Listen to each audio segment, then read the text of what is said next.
as far as I can see, OBS is recording, so that's perfectly fine. It is recording. Wonderful.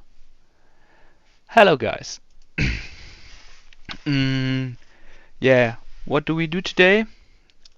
Because I do not know all the names in the voice chat for now, I'll do a quick overview over the project itself, and after that we can talk, discuss, you can ask your questions. It's basically the same as every day, but tonight it's not Paul talking, but me. I think we'll get over this. I'm a handsome guy too. Just saying. On the token, or basically the whole project itself, yeah, we're splitting. We always like to split the project into two parts. For one, there's the BanerksDream token itself, and for the other part, there's the Bankers Whale Fund.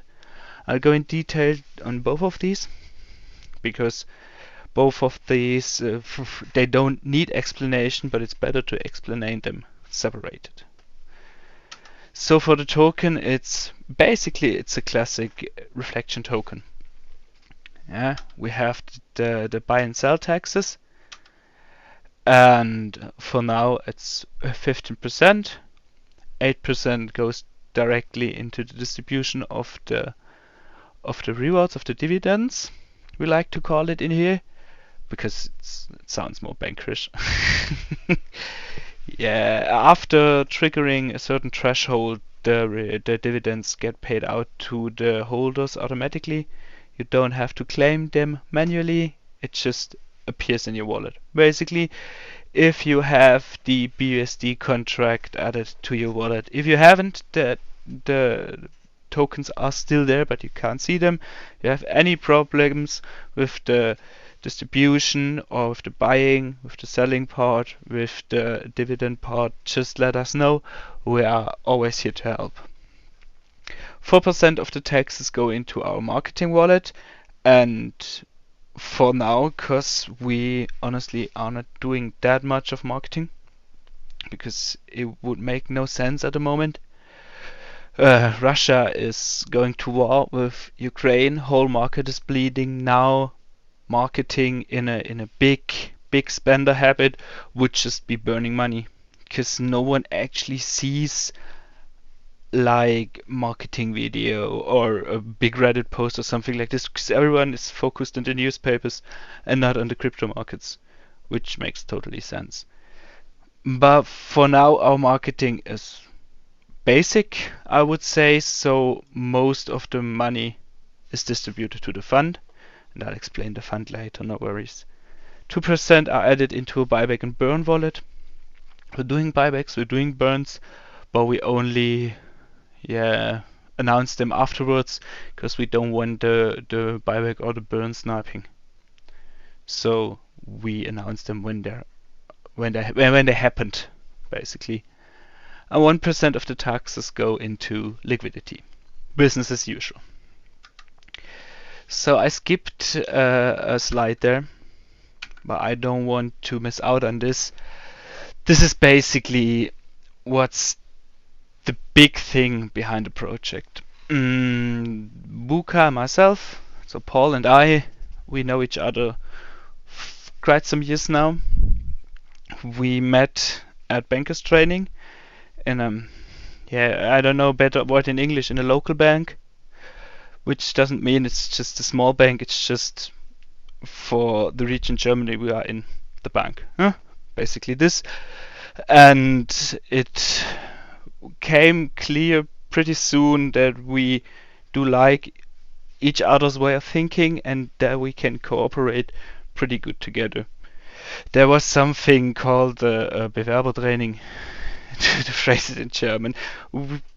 Our organization went to the schools and taught the students how to apply for jobs and something like this as a special service. Of course, it's free advertising, and the people got told which bank we were from.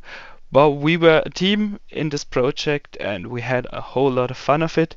And since then, we wanted to start something together. And one thing we learned pretty early is that we and our generation does not have any form of passive income whatsoever. If you look for our grandparents, probably even more, even sooner generations, they had things like gold. They could just, in some countries, basically harvest or at least buy and wait for it to grow in value. So they had their form of generating money in that case. After that came the generations where you had your standard yield from the bank. Yeah, you had your returns, you put your money into a savings account, and the savings account gave back, like, I don't know, in the best times, I've seen 11%, mostly 7-8% per year, which is fine, which is basically the intention behind saving. Yeah?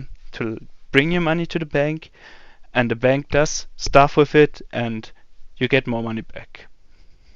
But then the central banks, the American Central Bank, the European Central Bank, wanted to push the economy, and so savings yields, savings percentages went down the drain pretty fast, I guess. So for that kind, if you have a savings account, you get like 0.01%, something around this here in Germany. So it's basically nothing.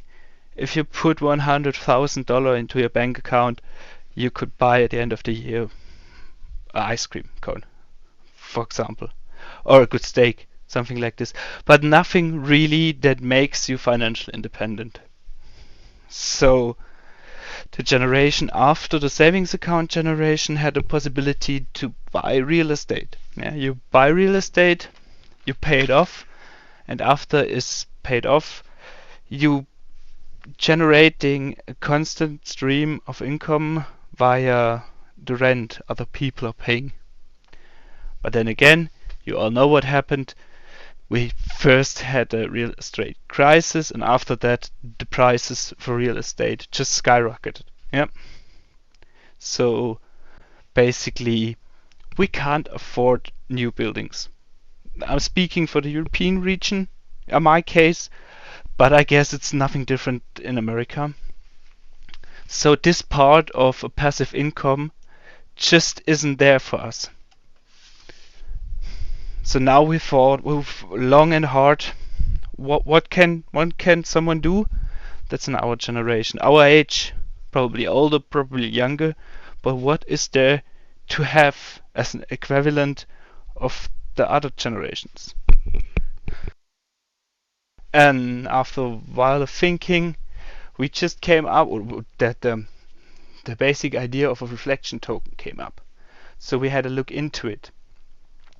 But then pretty soon we didn't discover it, because it's no secret, but a reflection token itself is nothing less than a Ponzi scheme. Yeah, if the volume isn't there anymore, or if not any new buyers are coming in, there are no rewards. So it's dependent on the people that are constantly streaming in. On the one hand, Ponzi schemes are forbidden basically everywhere in the world. And on the other hand, we didn't want to have such a shady business, I guess I can call it.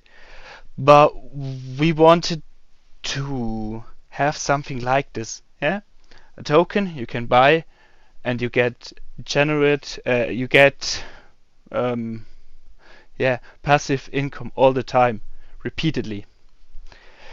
And then one evening, Paul called me and said, "I got it."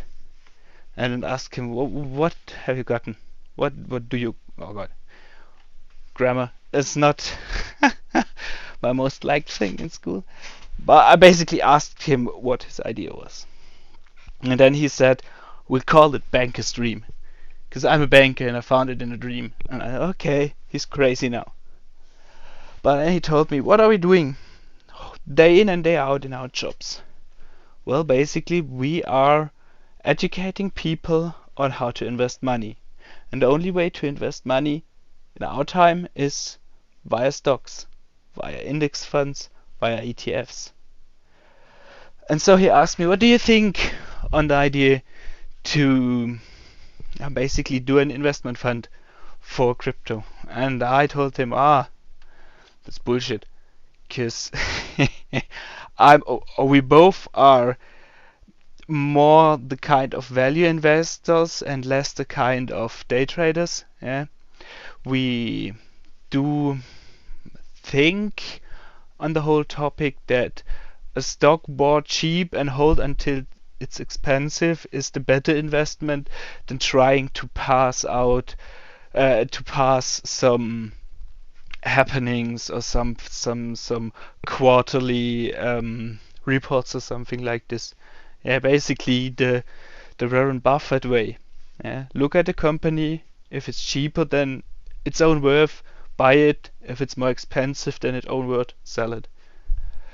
And this mainly reflects the landscape of fund investings we do have in Germany. So basically, there's nothing very special or exciting in Germany because of the regulations. I know of funds that you can buy in America that are batshit crazy.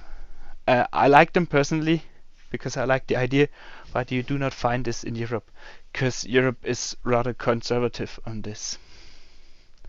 But in the end, it's the thing we are working with day in and day out. And it's the thing we're educating the people every day. So this idea was born. Taking the knowledge we already have, the knowledge we are using day in and day out, and just basically translate it into crypto. And that's why we came up with our fund. The main idea of the fund is because the reflection tokens have the problem, if there's no volume and if there are no new buyers, they just die. Straight up, they're just dying. And to prevent this, you need like at least a second stream of income that has the possibility or that is able to pay to the investors when volume isn't there, when new buyers aren't there.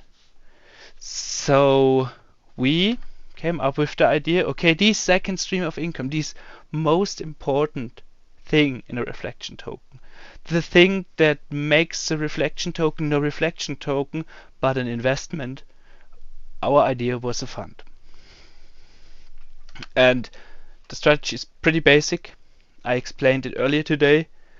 If you buy or sell something, some percentage of the tax goes into the marketing wallet. The marketing wallet transfers these funds into the fund, and this fund invests in different projects. Important, the projects are only vetted by us. So we look at a project, we look, could it be something sustainable? Could it be something worthwhile for the fund? Could it be something that at least gets some returns? And is it something that's in whatsoever focus on passive income? Because we do not want to have a trading fund. We do not have the capabilities and the knowledge to day trade crypto tokens. Yeah, we barely have it in resources or in stocks. And I doubt anyone really has the capability to day trade cryptocurrency because crypto is so young. Yeah, we know that most tokens rely on Bitcoin for sure. If Bitcoin rises, if BNB rises, most other tokens do.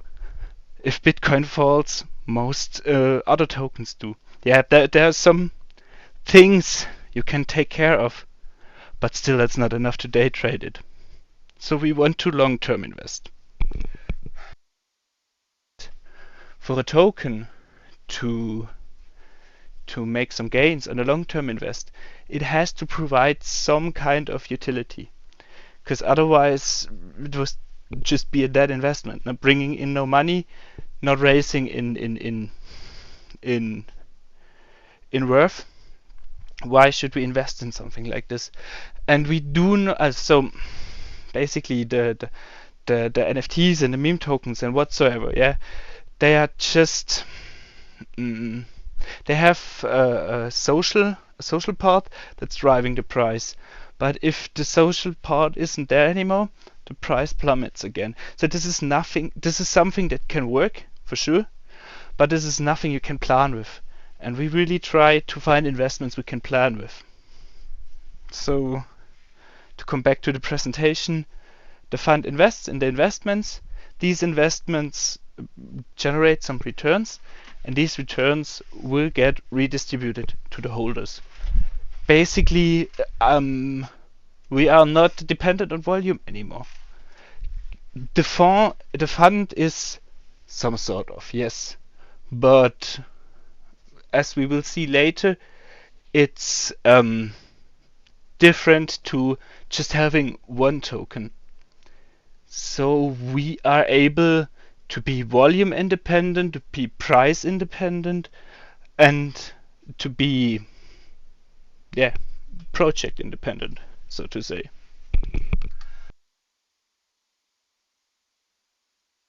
And that's why so this graph will change in the future, for sure. If you have ever invested in something with your bank, in a fund with your bank, you probably know this kind of chart. So the whole pie, yes, the whole pie is the whole fund, basically. And this is the distribution on which the funds in the fund are distributed. What a nice sentence. The main thing with a fund is the fund could just go ahead and say, okay, all my money to Save Moon, Save Earn, I don't know, all these projects that are out there. But it would make no sense, because this you could do this by yourself. So we came up with some kind of strategy. Yeah? We said the most important thing with a fund, because basically you trusting your money into our hands, because we are vetting the projects. So we said, okay, let's minimize the risk as far as possible. That's why, for the moment, I talked you through what could change, what will change, but for the moment, we are aiming at 20% of all the funds are allocated into staking projects. Because staking projects, in my opinion, or in our opinion, are more like the traditional savings account. Yeah, you put your money there, you buy the token, and then you save away the token, getting an API and return. And this return could be redistributed. So it fits into the fund concept, and because most of the people that invested in a staking project will stake the token, it's considered relatively secure.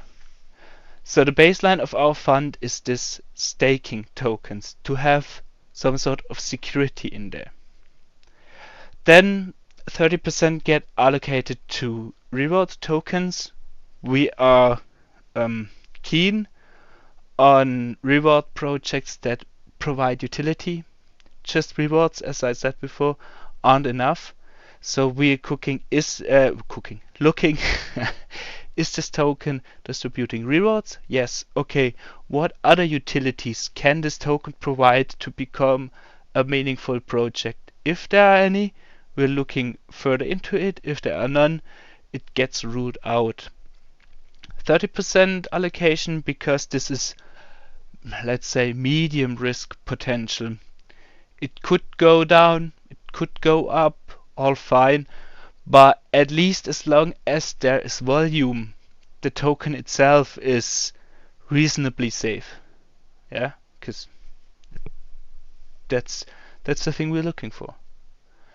And 10% of the funds get allocated into things like ICOs, fresh projects, private sale, whitelist sales, because still we are looking for long-term holds, and we are looking for not for the gains or the profit of the token itself, but for its utility. But it's still sweet if you're in a project like this early.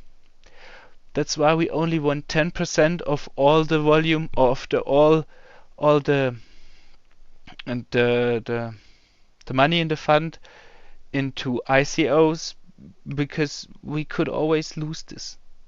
These are early projects.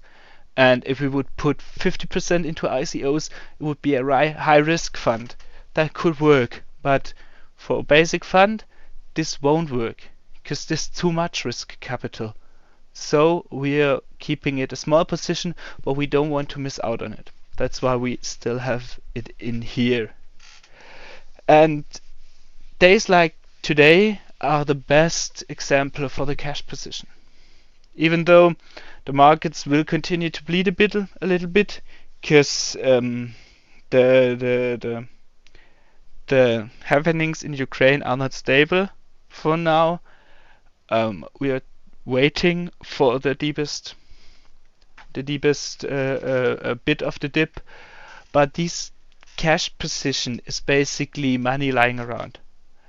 And with money lying around, I mean this BNBs got distributed into the fund by the wallet, but are not used in the terms of reward token staking or ICOs, because we want to have every possibility opened up for us. Because for now, the markets are plummeting pretty bad. A lot of red numbers if I open the apps and all the statistics and stuff like this. But eventually the markets will rise again, because I do not believe in World War III. So it won't be fine. This is a terrible situation down there in the Ukraine, but markets will work again eventually and will recover eventually. And so we have a bull run, and if there would be 100% of the fund allocated, we could not DCA into project, we could not buy into new project, we could do nothing. And it's the worst thing for a fund to not be able to do anything. So that's why we're keeping a big reserve in this fund. But still, even in our piggy bank, funds piggy bank, we want to have risk diversification. We want to keep the risk as minimal as possible.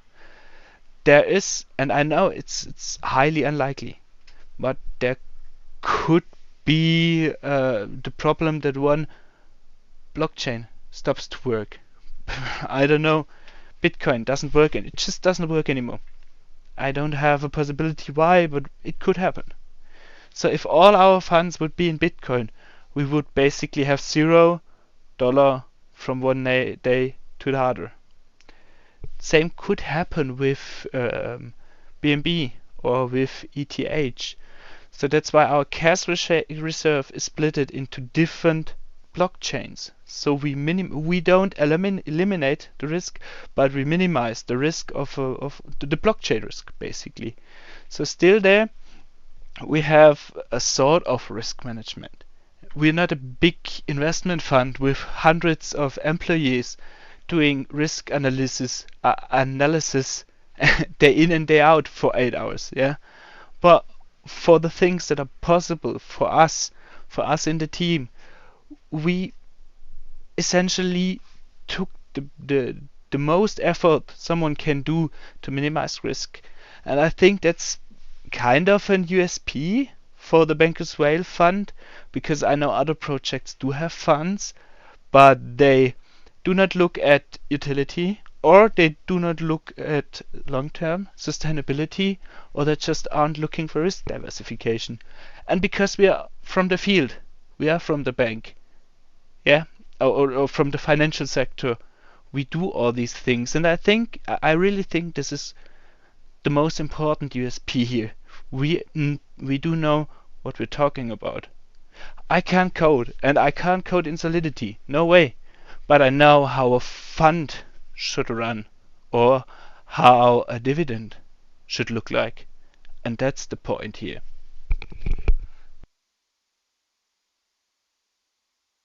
Yeah, and for now, the fund is just allocating to itself. Yeah, it's building up, because with 100 US dollar, you don't need to um, um, buy tokens that should redistribute things to a lot of holders.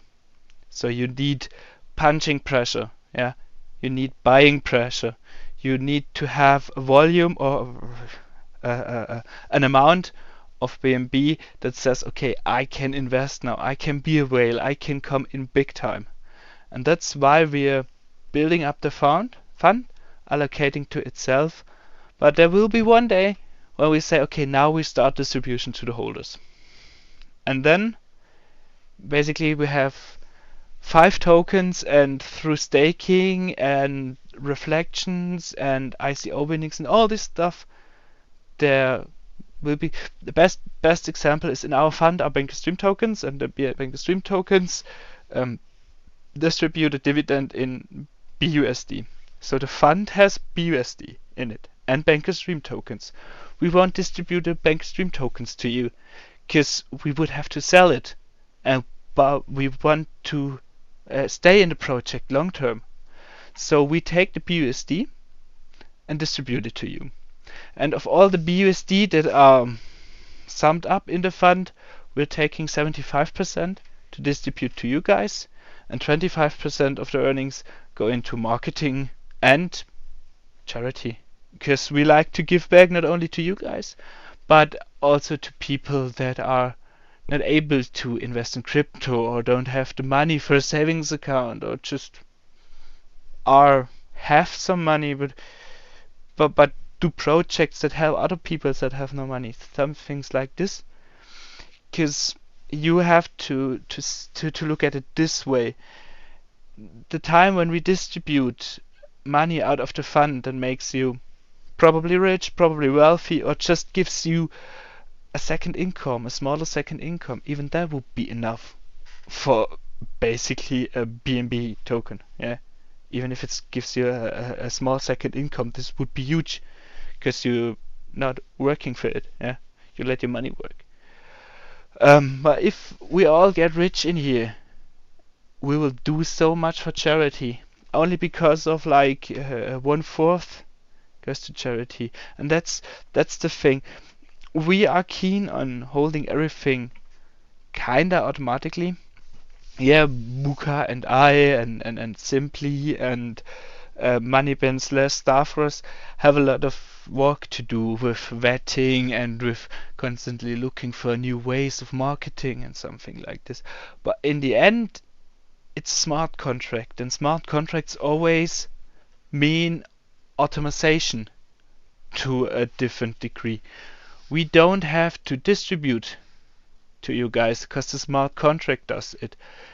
We don't have to decide on the project because you guys doing it. We are just suggesting projects. You guys make the decisions. And that's the reason why, for example,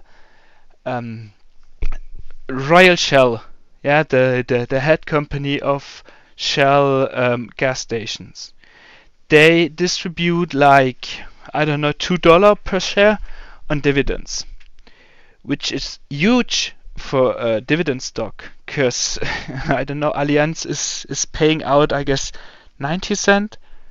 I don't know, I don't want to lie here, but $2 on the stock are amazing. And still, this is like, I don't have the numbers in the head, but most definitely not more than 10% of the earnings of that company that gets redistributed to its holders. We are redistributing fucking 75%, because we don't have that effort. The things we would have to do that does cost a lot here. How do you say this? Because employees and shit like this.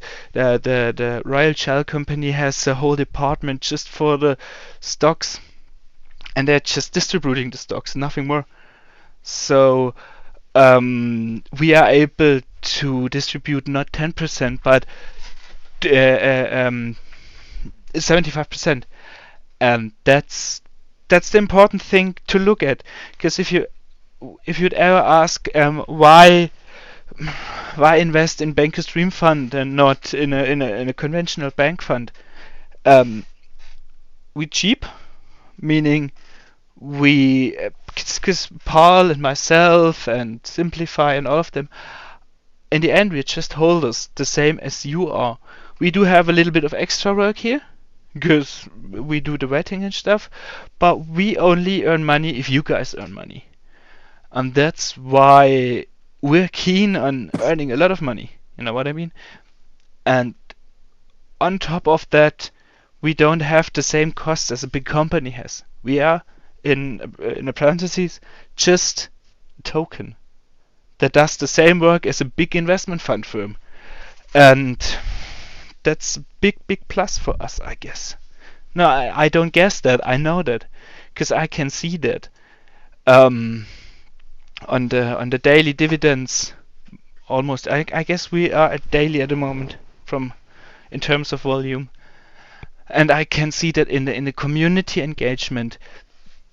Imagine the Daimler AG, which is basically Mercedes-Benz. They have a yearly holders meeting for all the stockholders, and then you go there, you get some currywurst or a schnitzel and a beer, and then you go home again. You are the same as these stockholders for Mercedes, are you with BanerksDream? But we're talking to you daily. We're distributing daily, not only once a year, and we distributing much more than a normal stock company could do. So that's the thing I said in the beginning. We just took things that are already existing, more make them better, and I think that's a good thing. So I got lost a bit. I hope the basic means of the token were understandable. Do you have any questions so far on the project or on different things? Roger. Hi, you unmuted yourself. Do you want to ask something?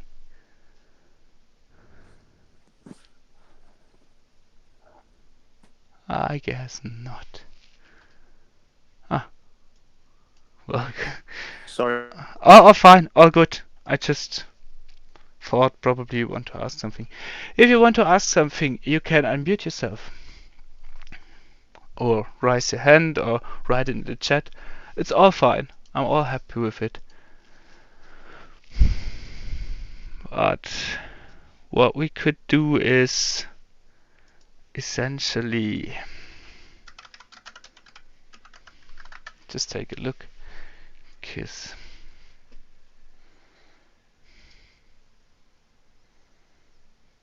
Yeah, that's what I meant. The funny thing is, with all the things happening today, yeah, with all this war and Ukraine and things like this, you see markets crashing. DAX, which is the German spy, basically, was minus 5% today. And don't get a misconception there. Minus 5% in the stock market are like minus 30-40% in crypto market, because all these companies, like the German main index DAX, yeah, has so much market cap, because all these BASF, well, it sounds strange in English, BASF, BMW, Mercedes, Porsche, Adidas, all these companies are in the German main index. And if all of these companies lose like 5% overall, that's impressive lot of money. Same with the UK 100 or with the Nikkei, with the SPY. And all of these are bleeding, which means people take the money and take it to safety. Yeah. And where do I have it? Lol. I don't see it here. Okay, I have a look in a second. Because usually what happens, I wrote it earlier today, what happens if there's some crisis in the world? Rich people take their money out of the companies that desperately need that money to sustain, to grow, to pay their employees, to come up with new ideas, to grow even bigger. They take that money out of this company, make them bleed, and buy gold. And most of them don't even buy gold, which would make at least some sort of sense, because gold has forever been and probably will be forever some material, some good for trading. But they buy like gold options, because they say, oh, the gold price is rising and I'm on the safe side. No, you are not on the safe side, because as long as you buy options, you do not buy the real good, but just blow up the market. I get angry here, I'm sorry. But this is all that happens. There is nothing fundamental happening. Yeah, if the Russian main index goes down, let's have a look if I can see it on first glance. That's fundamental here, minus 30% for now. That's fundamental, because the prices in Russia are dropping because they're fucking war. So the Russian main index is the only one in this whole list that has a fundamental reason to drop. All the others, technically speaking, should be green, because in all these other countries nothing happened. Yeah, I'm over exaggerating a little bit. But that's the reason. The people in the stock market are just chickens all over the place, just panicking out. And buying gold. Gold on the ounce. And I know I'm spelling it wrong, but basically this is monthly. Yeah. You see, like this was in July. This was a big corona spike. People were basically, it's all corona here. No, that's not even corona, that's 2019. That's just all of the. Then people get scared when a bull run is too short. People get scared if a bull run is too long. People get scared if there's a sideways movement. People get scared if there are no political problems, because they say, oh, that's the silent before the storm. People get scared if there are political problems. And that's why you always see these spikes in the gold price. And again, this candle was the spike today. Because I don't know why, but everybody thought, oh no, now it's World War III happening. And then people saw, oh shit, it's not World War III. It's just again, we're exaggerating, but it's just the war in Ukraine. So they sell the gold again. This is just plain stupid. And yeah, I want to leave. And if you look further into it, this is natural gas. And it's rising because the people think, oh yeah, there will be a gas source. So if I say gas, which for the Americans, gas is not gasoline, but fumes, the gas fumes. Yeah. So the gas should be rising because there is a short supply. Yeah, gas fees. Because Russia can supply countries like Germany in the future because they're at war.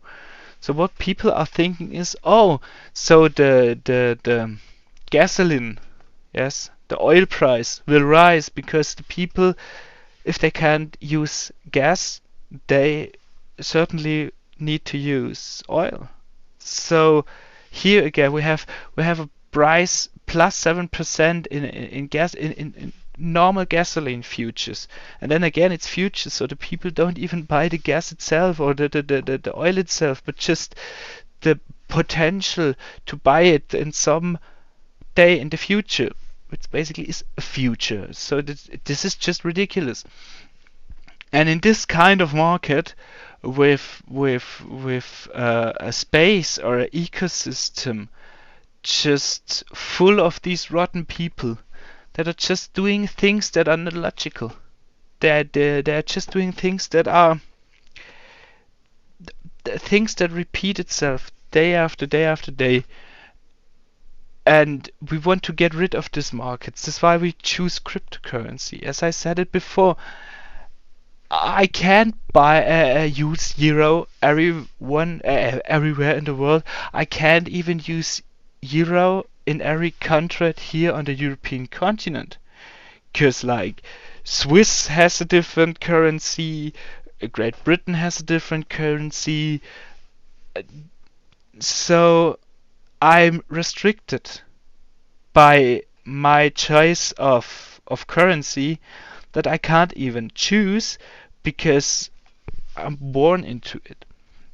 And what crypto does is it takes these borders and takes these misconceptions about a community, because what all the generations before us thought were, I'm born in Germany, so I have to be German, and I have to stick German rules and use German cars and use German monies.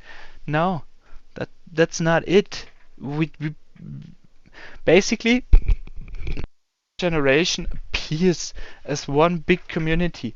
Of course, there are people you like, people you dislike, things you like, things you dislike, but we got more global, and cryptocurrency is picturing this. Yeah, I couldn't send euros to someone in Ukraine fighting in the resistance to support them because they had war, they couldn't use it.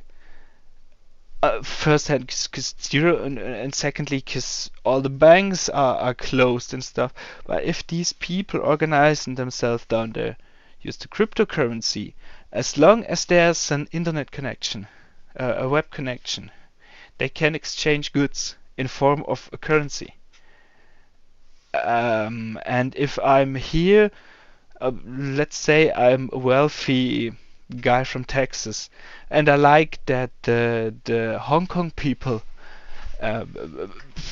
basically forming a resistance to the government, and I want to support them. So the bank accounts there are frozen because the government has the ability to freeze that. They don't have that with a wallet, and this is just on the one hand it's pretty handy to have, but on the other hand it just expresses why or what kind of possibilities are there for our generation, and that we are the first-ish generation to really use that potential. And to set this up with kind of boring financial product as BanerksDream it's just a small Lego brick in the whole thing. But then again, it's a Lego brick in the whole thing. It's a part of it. And if we grow, we only can grow this project, this company, all of this can only grow with community. Yeah, companies can grow without community in regards to stock prices and something like this, but crypto currencies can't. They need the support of the people, but if they have the support of the people, they can. The possibilities are endless. Yeah, and it's a good thing, because if a project loses the faith of community, something must have happened. So, because all of the countries say, oh, there's cryptocurrency and we have money laundering and we have to regulate this. I don't think we have to. We had to regulate money and savings accounts and stock funds and something like this, because they were centralized. So a few people could decide what happens, and a few people could use this to do illegal stuff. And you still can use cryptocurrency for illegal stuff. But if it's too much, if the Bitcoin would only have the support of the fraudulent people, Bitcoin would not be that big. So cryptocurrencies regulate themselves by always because they always need to support the zeitgeist of the people invested in it. I don't know if you understand what I mean, but this whole space is so much bigger than all of the governments and stuff like this, and governments are afraid of it. I've just read I was reading a newspaper article that different countries plan on banning cryptocurrency. They can't. They just can't, because 6 years ago, Merkel made a famous interview stating that the internet is Neuland for us all, which means new land, new country.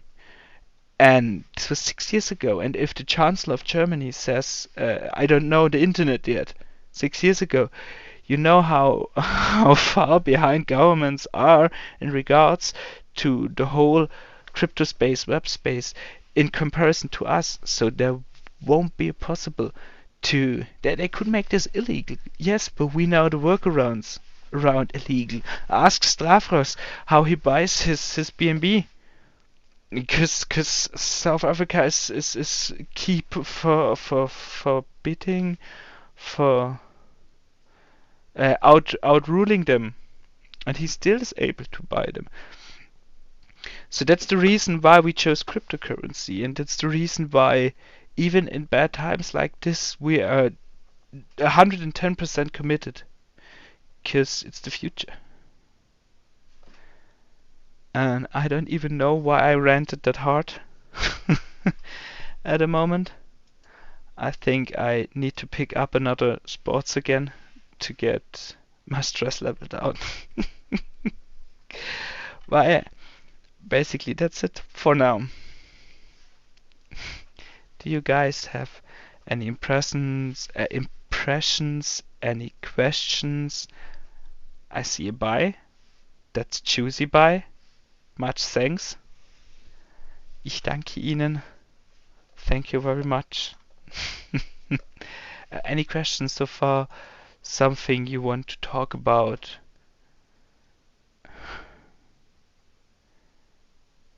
Yeah, Paul is all good. I'm stepping in for him because let's be honest, he's working we both working 7 days a week. 5 days main job and 7 days on this project. Everybody needs a day off. So yeah, he's good. He's at work at the moment. The sad boy. He doesn't get any sleep at all. He hasn't slept for 70 weeks now, it feels like. Oh yeah. Yeah, thanks Robert. I'm the I wouldn't say the more compassionate part of the team, but it has a reason why Paul is more into the smart contract details and things like this.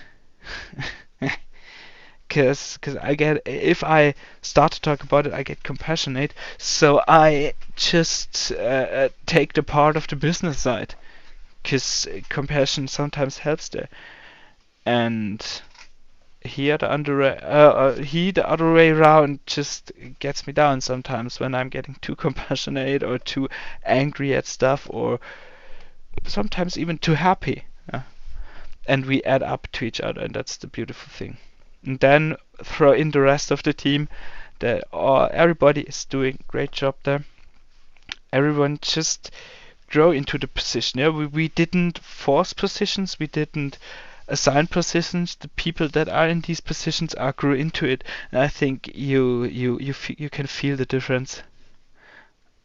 I couldn't. Basically, Stavros Manibin is unbezahlbar, unpayable, because the work he's doing because he believes in the project.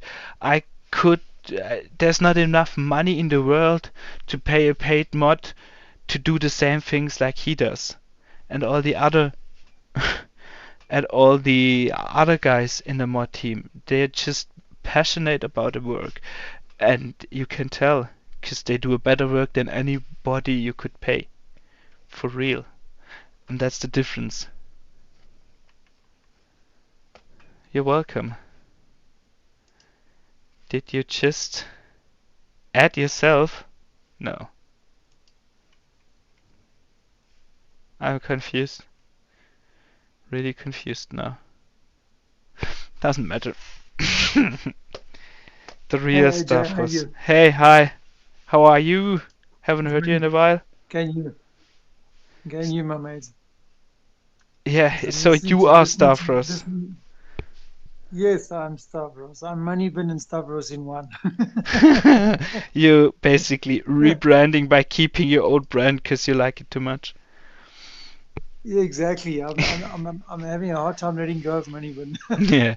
So basically, for the other people to know or to notice, Paul announced it in earlier AMA.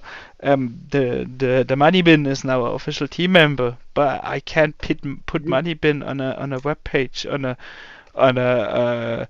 investment project. So we asked him to rebrand himself. So he does both now. He is Exactly. the money bin, but if it's getting serious, he is the staff loss. And I like both terms. Ex I really like both of them. exactly. Exactly. It's obviously it's a changeover and people have to get used to it. So that's why I got both in, and eventually I'll have to cut the money bin out. But yes, at the end of the day, I mean, like you said, I do this work because I'm passionate about it. I believe in the project. I believe in the team, the community. I believe in everybody. So yeah, as you said, there's no amount of money that can replace that. At the end of the Yeah, day, we are busy we're changing over to a completely different way of doing things. And with change, okay, people have to get used to it and they have to adopt. And people that are in control and that are in power don't like change. They like to keep things controlled for a reason, but they can't keep a lid on it forever. It's eventually going to explode into something they can't control or do anything with, and that's already happening. People are slowly starting to see that. yeah. So basically, that's the best, not the best example because it's a bit really sad example. But Putin doesn't like to change from 1949 or 48 or something like this when the Soviet Union isn't English shit. The UdSSR Yeah, so started to fall apart. So he's still wanting to reverse the change from like 60 years ago, and he is starting a yes, war over it. So some people just don't like change at all, I guess. yeah, he doesn't like change at all. I mean, people when they realize that they losing control, people resort to these type of things. That's why we end up in wars and stuff because they realize the power is slipping away from them. And unfortunately, there's a saying, with power, it corrupts. It corrupts people in their thinking. It corrupts people in their actions, what they do, and then if if that's the last resort they have to go to war, that's what they do. You know, Yeah, it's just crazy. It's just crazy, and people get caught in the crossfire. Innocent people get caught in the crossfire, and unfortunately, this is how things go.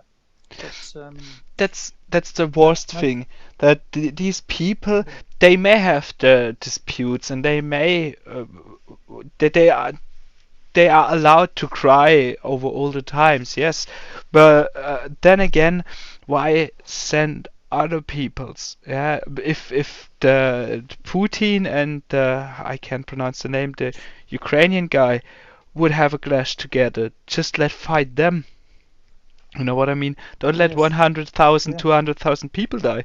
Just put them into a room, give them a saber, and let them fight. But then they are too Mm, powerful for that. exactly.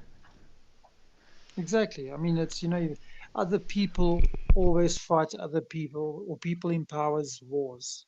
They always do that because you know why? They get told to do it. And if you put the two of them, the two people that disagree in a room and say, let's beat each other up, they won't because they're cowards like that. They get Yeah. other people to fight their wars on their behalf, and innocent Yeah. people, end up suffer, and that's the consequence of it. And it's disgusting. It's disgusting the way the world works in that way. Yeah. Um, Uh, it's This is my thoughts. I'm pretty sad that like, okay, hear me out on this, 'cause this could end up quite controversial, but most of the politicians have the job, yeah, the profession of a politician. So basically, the Minister of War was never in the army, so he does not really know what he talks about, but he has the profession as a politician. And I do believe that Putin is planning on this for long enough now, because he's doing the propaganda for 8 years roughly. What Target shows, so what our main newspaper said, our main trustworthy newspaper. We have a newspaper, it's like the Sun, and you can trust that. But the main trustworthy newspaper said he's basically doing this propaganda for 8 years now, and he was just too afraid of Trump, because he was worldwide the only politician that didn't have the profession at politician, and I disliked. Look, politics is a topic you can't be right or wrong. Yeah, except if you want to kill Yeah. people, for sure. But you may like or dislike Donald Trump, and I did dislike a lot of things he said, but he was not as predictable as a politician that is a politician by profession. So Mm. a man like Putin was afraid of him. It's sadly it's the same thing Trump himself tweeted today. So I can't say Yeah. I'm this opinion, but this is the point, and this is where if you go the long way around, this is where cryptocurrency kicks in. Because this is not 100%. money made by money makers, it's money made by people, from the people for the people. Yeah. Exactly. I do Exactly. hear either a mixer or a chainsaw in your background. Not this is not me though. Somebody else has got something going on. That's not me. I'm getting Something's scared for you, something's boy. someone's cutting to the chase with that chainsaw. Yeah. The dentist, yeah. Possibly. Yeah, that's my teeth starting to chatter just thinking about dentists. This is you. You This had too less sleep the last days. This is your body screaming for sleep. I'm telling you, I was sitting on the bed, with the laptop just now, and I was waiting for the AMA, and I was busy typing, typing, typing, whatever. And next thing, I'm like woke up, and I'm like shit, shit, shit, and I log in, and I see it's 30 minutes into the AMA. So my body, my body was tapping out, and I thought, well, I better jump on quickly. I do not like this. Well, I like that you're so active, but I do not like that your body is basically saying, "Watch out, boy." Yeah, yeah, I hear you. I hear you. There's obviously so much work to be done, and with this whole thing, and as we know, there's hours and hours of work that goes into each and every detail, between all of us. Yeah. And we all just grinding away at this thing because we know the potential. We've seen the potential, Yeah. and we know that where this thing's going to go. This. I mean, yes, I understand. From a real world perspective, the war is horrible and disgusting, and I honestly hate it. I hate Yes. it because it's a problem. But I do what I do in the project, and I sit and do 18 hours a day, sometimes, 19 Mm-hmm. hours a day, because I know what the potential is. I know the changes that are coming because of it, and I know Yes. that everybody that's invested in this project is going to do very well, and they're going to be able to do life-changing things. And for me, that's the most important thing, is because I want to see people actually be able to elevate themselves, including myself, elevate out of any type of situation. I mean, I plan to move out, as I said, from this country, because there's so much nonsense going on here. I mean, we have our own version almost of a war, let's call it, but it's unofficial, every single day, between the people. There's Yep. just this unwritten thing. It's just happening. So for me, it's a case of, I put in the hours because why? I want to make change. I want to see change. I want to also have change for my kids going forward. I want to have them to Yes. have an opportunity, to be able to get further in life. And I don't see it here. I don't see it happening here. Yes. And that's why I grind the way I do, because I want to give them a better future. You know, Yeah. that's my For sure. primary focus. For sure. And And I crypto is the way to get there. yes, and I think that's the focus of all of us here. That's if I knew about crypto because it mattered in my all day life, and I knew a lot about crypto, but I was never into these flow keys and these doges and all of this. So I had crypto barely untouched. All I had was early in Shiba Inu because I like Shibas. Same there. So the marketing worked on Yeah. me for sure. And and and 100%. and someone when I made a few X's, I got out of it again, and then only because of this I started to dig deeper in this hole. And now all the groups I'm in on potential investments and investments we have made, investments I have made, all these groups they're not bad, but they are way less mature than our community group. And that's one thing where I have to say our project is destined for success, because not only not only I'm determined, not only Paul is determined, not only the mods are determined, but even the community knows what's Exactly. up. You know what I mean? Exactly. Exactly. Everybody's, 100%. I mean, if I'm in quite a few groups. It's actually, on the Telegram. I wish there was a way to like pin the top five or your favorites, whatever. I don't know if there is or not, It's but I'm also new to Telegram. But I'd like to pin the top, and just keep them in a space. And often there's so much going on between these communities, up and down, whatever. You go into them and you watch what's happening in these communities, and it's just a lot of nonsense. It's yes, hype. It's all it is. And I see this thing and I'm going, well, okay, there's hype for this thing, but where's the backing? Where's the yes, utility of this coin? Where's the future planning? Is there smart thinking behind it? And honestly, I can say, out of the communities that I'm in, I mean, really, I think I'm in 40 groups at the moment because I watch a lot of stuff. and this is literally, the only one out of all of them that actually makes sense, where people are talking about, growth and thinking about ideas, and passing ideas over to, the devs, and saying it's you guys, and saying, listen, can we do this, can we do that? It's like, real world use cases, and constant, thinking about stuff. It's brainstorming about how can we get better as a coin. as The a rest whole, is all yes. about hype. Yeah, it's hype and rubbish. It's like, when moon, when this, when number, when blah blah. It's just basically they want to pump it up, make their money, and get out of it. And go to the next coin, and they literally bounce around from place coin to coin. And I see a lot of the same people in all the different coins doing exactly the same thing, and none of them have a plan. Their plan is, excuse my French, but their plan is bullshit. It doesn't serve what it can actually do in the real world case, where Yeah. we actually have got a plan. That's what I like. We've got a plan, and the team's working hard, and new things come out. We've got a plan to take this thing further, and that's what I enjoy about this group. A very mature group of investors, and with focus and determination. Not Yeah, like the others. and for sure we do have the hype days. We have the moments where we just moon and hype. of course, but we have it in a healthy way. And for us, long term is not the next 3 months.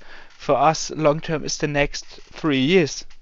And even if we Yes, can handle all the community requests, and we can do all of them, but even the thing that the community is here and making suggestions and things like this, that's that's a whole different kind of USP. So the community itself is a USP on this coin, on this token, on this project, on this company, and exactly, and that's exactly. beautiful to see. 100%. You know, it's everybody's so engaged. You know, in this community, it's not even funny. I mean, the suggestions that have come up, and the talk, and it's like people that have they're maturely invested in this thing, and I love. That's my big love about this community. Yeah, we I somehow love skipped that the Fortnite element. kids. Yeah, exactly, exactly. You know, so I mean, our Mimish start was great. You know, it gave us a platform to see, is there investment, is there interest in it, and it served its purpose. You know, now we're at the point where we got a very good chance or interesting chance to pivot away from this and look at serious, use case and growth. And our transition is going to be fairly simple into doing that because our mindset is there already. We're already 90% of the way we're there because of the mindset. Yes, And I mean, I just see this thing, not, yes, like you said, we do have our hype days, but I mean, we have got to have some excitement in what we invested into. Otherwise, it becomes boring.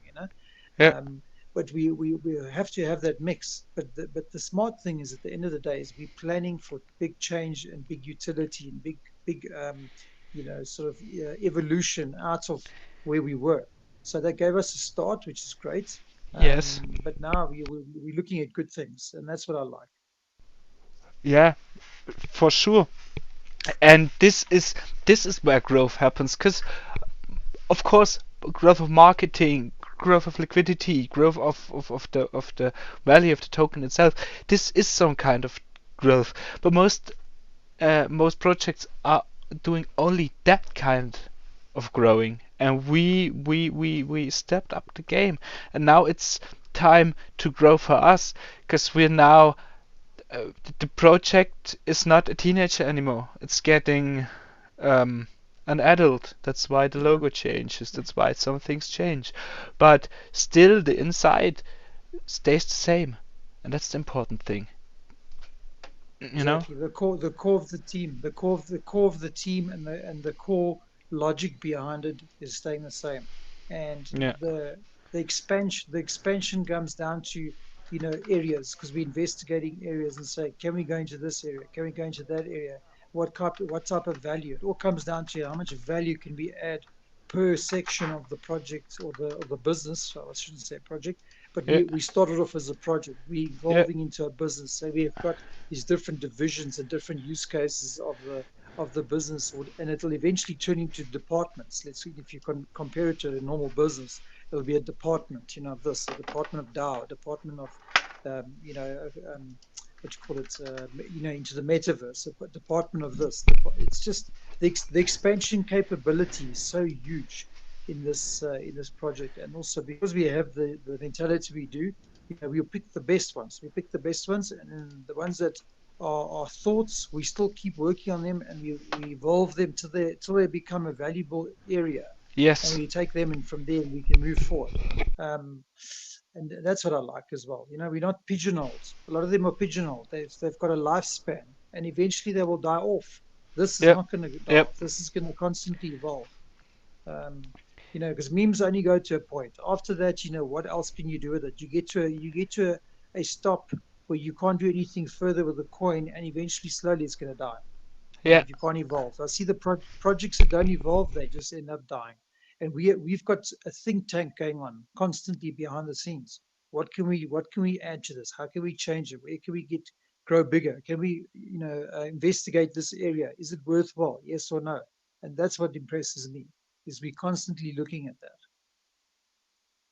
For sure. And if you build a bridge to the real world investments there, um, all new project, if you go to Shark Tank or something like this, everybody is talking or to from scalability. I don't know if it's translated right, but to Yes, scale up the yes, things. scalability. And they're Exactly. asking, is this scalable? What do you do to be scalable? And I think we found a sustainable, healthy, but still fast way to scale up. Because everything we have planned and everything we do could be scaled into a bigger picture. And that's what makes companies 100%. successful. So why shouldn't it make a token or project or a crypto company successful, you know? Absolutely. Absolutely. It's all about use case and evolution and scalability. And if it can get, if you can scale it to a point, and you got another plan waiting for it, when it gets to that point, it moves, shifts slightly or pivots slightly to something else, and then scalability from there. As long as you keep doing that, the business can go on for years and even decades. It can keep going and keep going and keep going. It's not pigeonholed. Yep. That's why, it's the same as a business. If you keep thinking the same way the whole time, do things in the same way, you will die, because somebody will come out to something better. Whether it's technology wise or whatever, they'll come out or a use case, and they will just blow you out the water, and you'll end up becoming a dinosaur business and die out, or they will just acquire you into their business, and you will dissolve. Yeah. And that's the problem, what most people don't realize. If you don't constantly evolve, you're going to end up nowhere. We see it with Amazon. Amazon started off selling books, to Yeah, people. yeah, yeah. And eventually, now look what they do. They deliver literally anything to you, because Yes. he was smart. He decided, well, let's take this book thing, because he says, okay, this is obviously going to hit a ceiling at some point. And then he said, well, what else can we apply this business use case to? And then all of a sudden, he started selling everything and anything and delivering it to your door. So very smart. And look at where the company is now. It's the second biggest company in the world. You know, Yeah, um, for sure. And so it's funny you say this because basically it's the same that Jeff Bezos said. So Amazon will die eventually. You can Amazon will die is a catchphrase you can Google and you'll find the article like right, instantly. But he says there is someday if it's in 1 year or 1,000 years to over exaggerate, yeah, but one day Amazon will die because one day any other company has the fresher inventions and the better ideas than Amazon. And he every time he changes something in the company, he thinks on that sentence. Eventually, we will die, so just keep it fresh. And exactly. that's the approach that made Amazon Mm, basically the second most valuable company in the world. So mm. we got the same expression in here. I do not want to give any financial advice, but again, this is my project, so I'm 100% certain that this will be a big thing one day. Exactly, exactly. I mean, just as a quick example, I mean, in South Africa, yeah, where I am, we had a company that did something very similar to Amazon, where they're doing books. It was a company called Kalahari.net, and they were very big. They were huge, Mhm. and Mhm. and they started then venturing slowly and but surely into electronics and smaller other things, etc. And here came this other company called Takealot.com, okay, and they were already distributing TVs, hi-fi systems, music, Blu-rays at the time when it was still popular, books, everything. They just went into everything, and eventually take a lot. Literally, I think so. Kalahari.net was going for like 15 years, and Take a Lot, I think, was going for 6 or 7 years. Eventually, Take a Lot bought out Kalahari.net. They literally bought them out, and when they did that, they just bought the client base, and they expanded even further. Now I see them building massive warehouses here all over the place for distribution, Yep. because Kalari.net was still stuck in an old way of thinking. Takealot absorbed them. They overtook them. I was shocked to hear that news when they said no, they're buying them. They're actually absorbing them, because they because they now have become bigger than them. In half the time that Kalari.net was open, Takealot took them out in half the time. Mhm. Yeah, So that's the thing. Or basically, like Kodak, for example, and now getting or Nokia. yes, Yes, yes, they just had a exactly. point where they stopped evolving. And country-wise, Exactly. it's the same. Germany someday just stopped and outsourced all to China. So now China is evolving, and Germany is in a standstill. We have the lucky position to be quite wealthy as a country and as individuals in comparison to the rest of the world. Well, we will not be able to keep that up if we're not evolving. Yeah, That's why I'm hopeful for even for the younger generations, the generations after myself, because right. I'm just and 20, but still there are generations because the new generations grew up with phones. Yeah, my first phone still had buttons. The now a Right. newborn will only will probably grow up with a virtual reality in the metaverse or something like this. 'Cause things change, Exactly. and you have to change with Exactly. them. Exactly. Exactly. I mean, I agree with you. They won't even probably start with touchscreens. It'll be like old technology by that point. It'll go straight into virtual reality. So I agree with that 100%. Um, evolution is important. I think the mistake the world made, and like I said, no offense to any Chinese people, etc., in our groups or whatever, but the world made a mistake and said, okay, well, let's outsource all the productivity to China because it's cheaper. And they were smart because what they did was they said, well, send us your stuff, we'll make it here, for next to nothing. At the same token, we'll then scale it to a point where we'll be able to distribute to everybody, and they make it as cheap as possible. So anybody trying to compete, if you look at maybe India or someone where they've got huge workforce, etc., tries to compete, the prices are so cheap, it's just not worth it to set that up. Mhm. And that's why they won't compete. So they're actually very clever. They said, send us your goods, we'll make it as cheap as possible, and no one else can compete. And at the same token, we will scale it. And they Mhm. have the capacity to do that. Now we're all looking at it going, well, why has China got all the money? Yeah, for You know sure, what I'm saying? for sure. Which is crazy because we were literally handed it over on a platter. So and that's where we are at the moment. Now that's why even Trump was trying to bring all the stuff back into the states and say, we're going to start making it here. Well, I think it's a bit late for that. It's a Yeah, bit late for that to it's try and do it now. it's never too late to grow, but the Asian market has some heads up. That's for sure. Oh yeah, And yeah, they're smart. They want to be. the sad thing is for countries like Germany, they still have that old, yeah, I call it the old spirit. Yeah, the made in Germany spirit. We still have it. Look at BioNTech, Pfizer. So basically, all the thinking Yes, was done here in Germany, and yeah, but it needed exactly. literally a worldwide pandemic for the Germans to get out of their coziness. Yes, and do Yes, something. yeah, So we yeah, spoiled. exactly. They were comfortable. Yeah, Yes, they were comfortably sitting and spoilt and saying, "Okay, you're right," and it needed a pandemic, which and is crazy. crazy, yeah. And being spoiled prevents you from evolving. It prevents you from growing. And I think being spoiled is an insult to all the people that because I'm born in Germany. I have done nothing for that fact that I'm in a country where life is easy.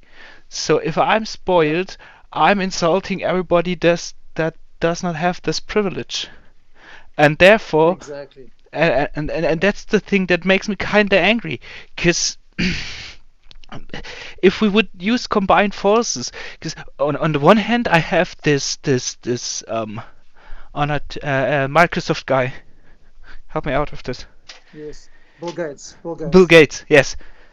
He says somewhere in sorry for the example, but in Africa, where the countries are not that developed, someone is born that has the possibility to heal cancer but he can never express this because there's no money in Africa. You know what I mean? Exactly. There's no infrastructure. There's no support. There's no technology to assist. There's nothing. Yeah, Yeah, and even 100%. and at least if we here in Germany or in Europe are that spoiled to not not do anything for our well-being, yes, we at least could Yes, do exactly. something to help these countries. Could it would help us also?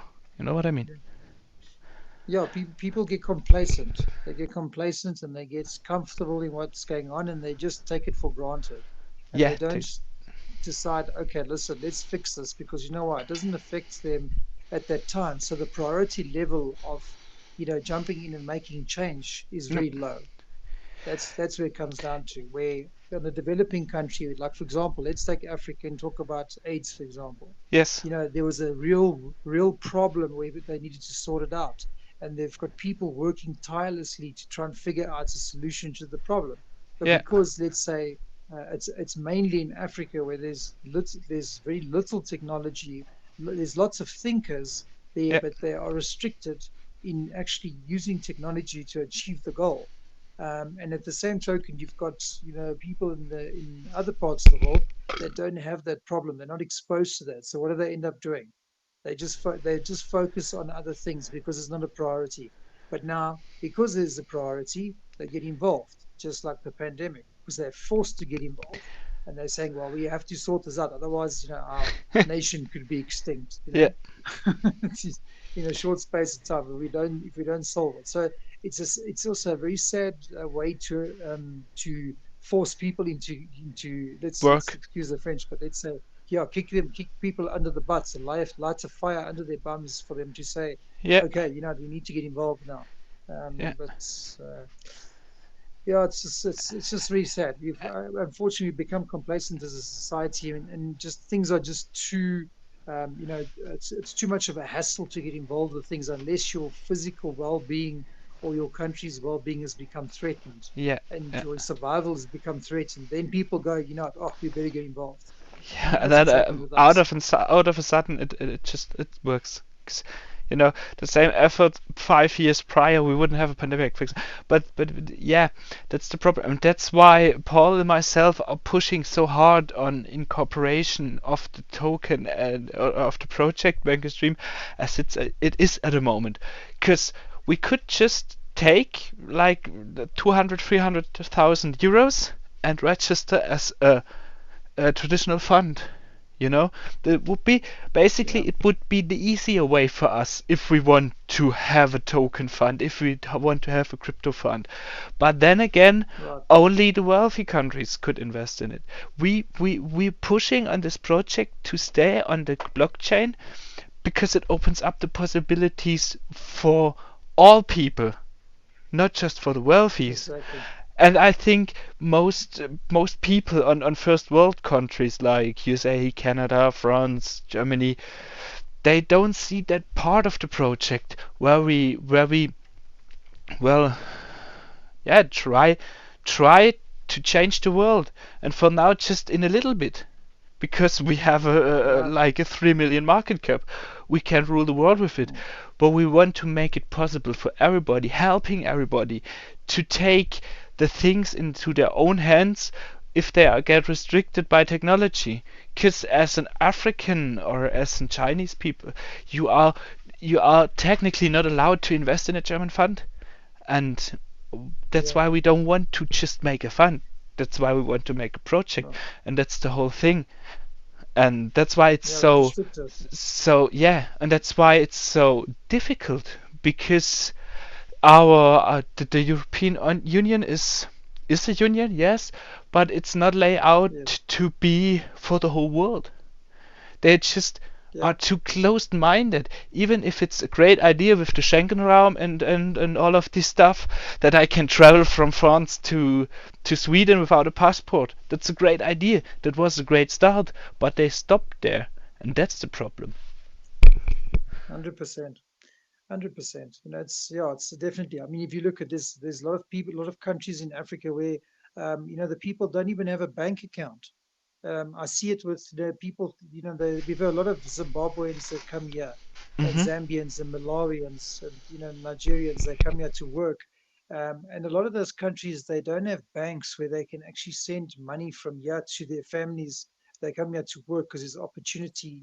Funny, this South African, country or community, people come here. We're one of the smallest like countries in Africa, but yet we have a lot of the other African countries coming here to make money to send back to their families, in different countries. And what they have to do is they have to use, they can't use a wire transfer like Western Union and those things because it's so expensive. The fees are just crazy. Mhm. So we even have now a shop, grocery stores, okay, that now accept money transfers from one grocery store to another. Even very cheap clothing stores that are open in those different African countries. You now can send money from one of the stores here to a store in that country, and people can go to that clothing store and actually get money wired across, but not without having that huge expense of like Western Union and those places, Yeah. with the exchange fees and stuff. So that's a really it's changing. And you in the world, you have to disrupt the current system. If you don't disrupt the current system, evolution cannot take place. Yes, You have because to nothing challenge it. changes.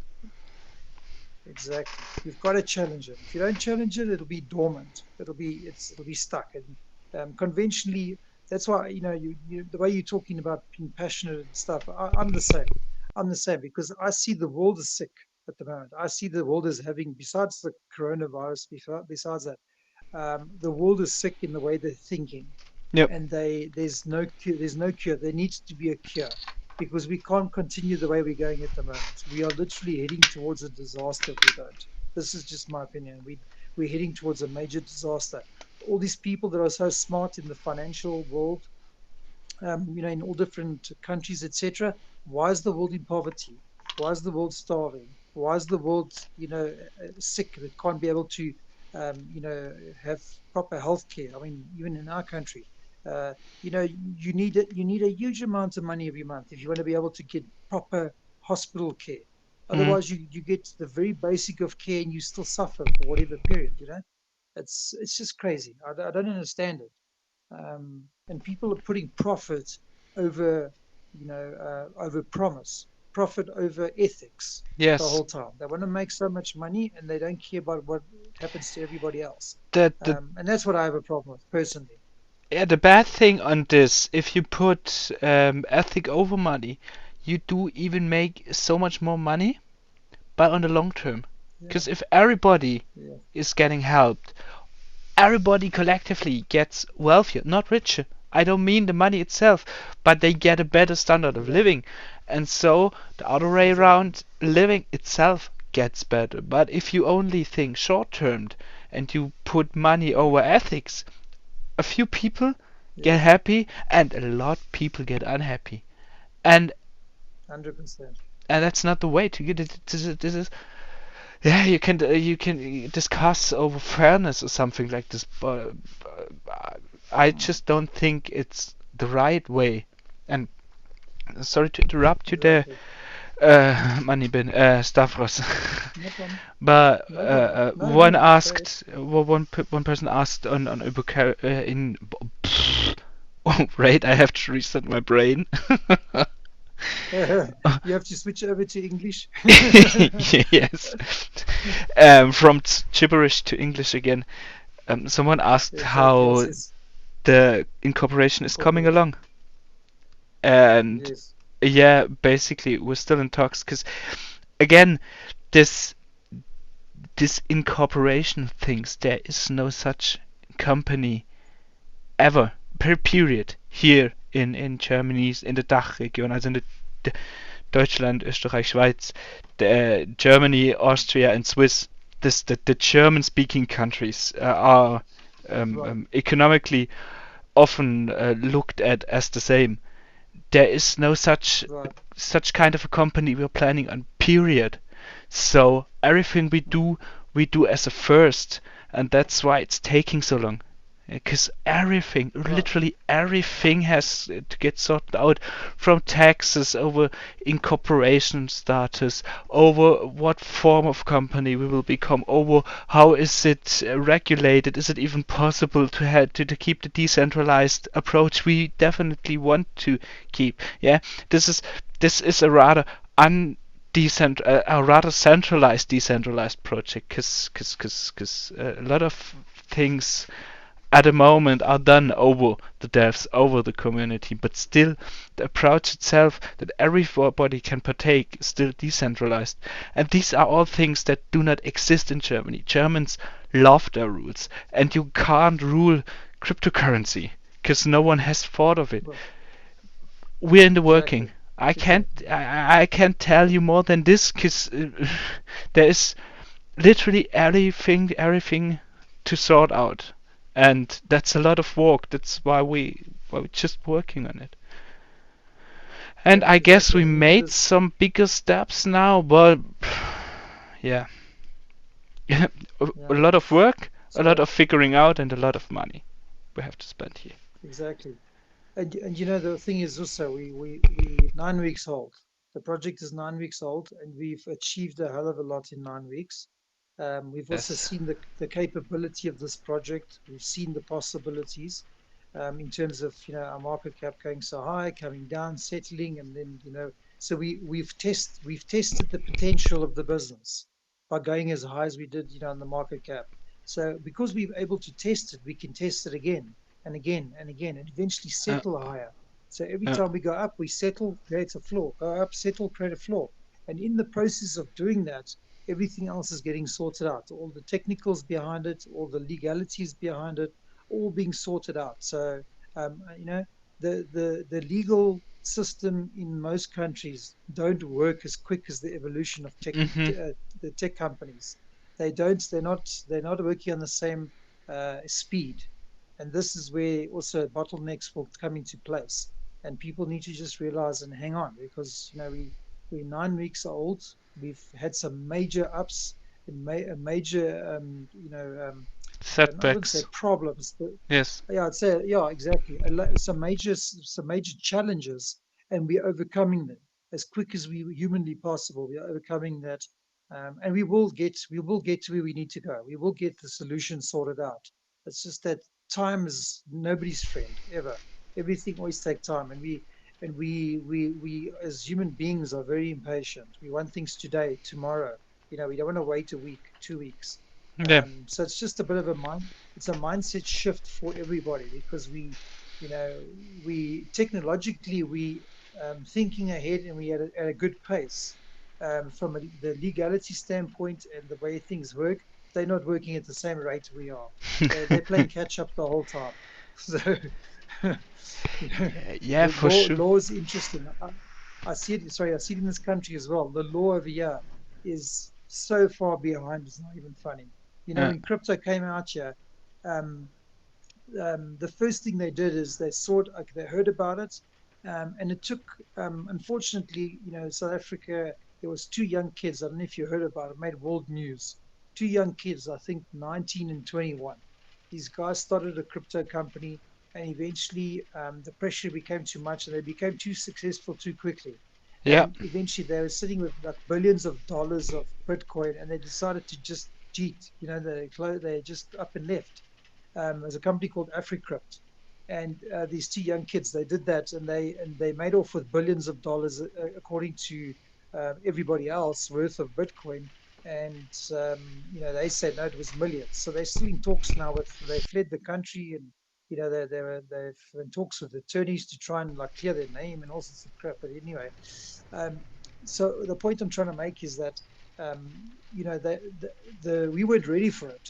This country wasn't ready for that. So Mm. what ended up happening is they just said, okay, they're blocking everybody from being able to buy crypto until further notice, Hmm. without a plan. Instead of saying, okay, listen, we're going to be able to allow you guys to do it, but we're going to do it in this way. We'll funnel it this way through some sort of a bit of a temporary regulated means, in order for us to then say continue.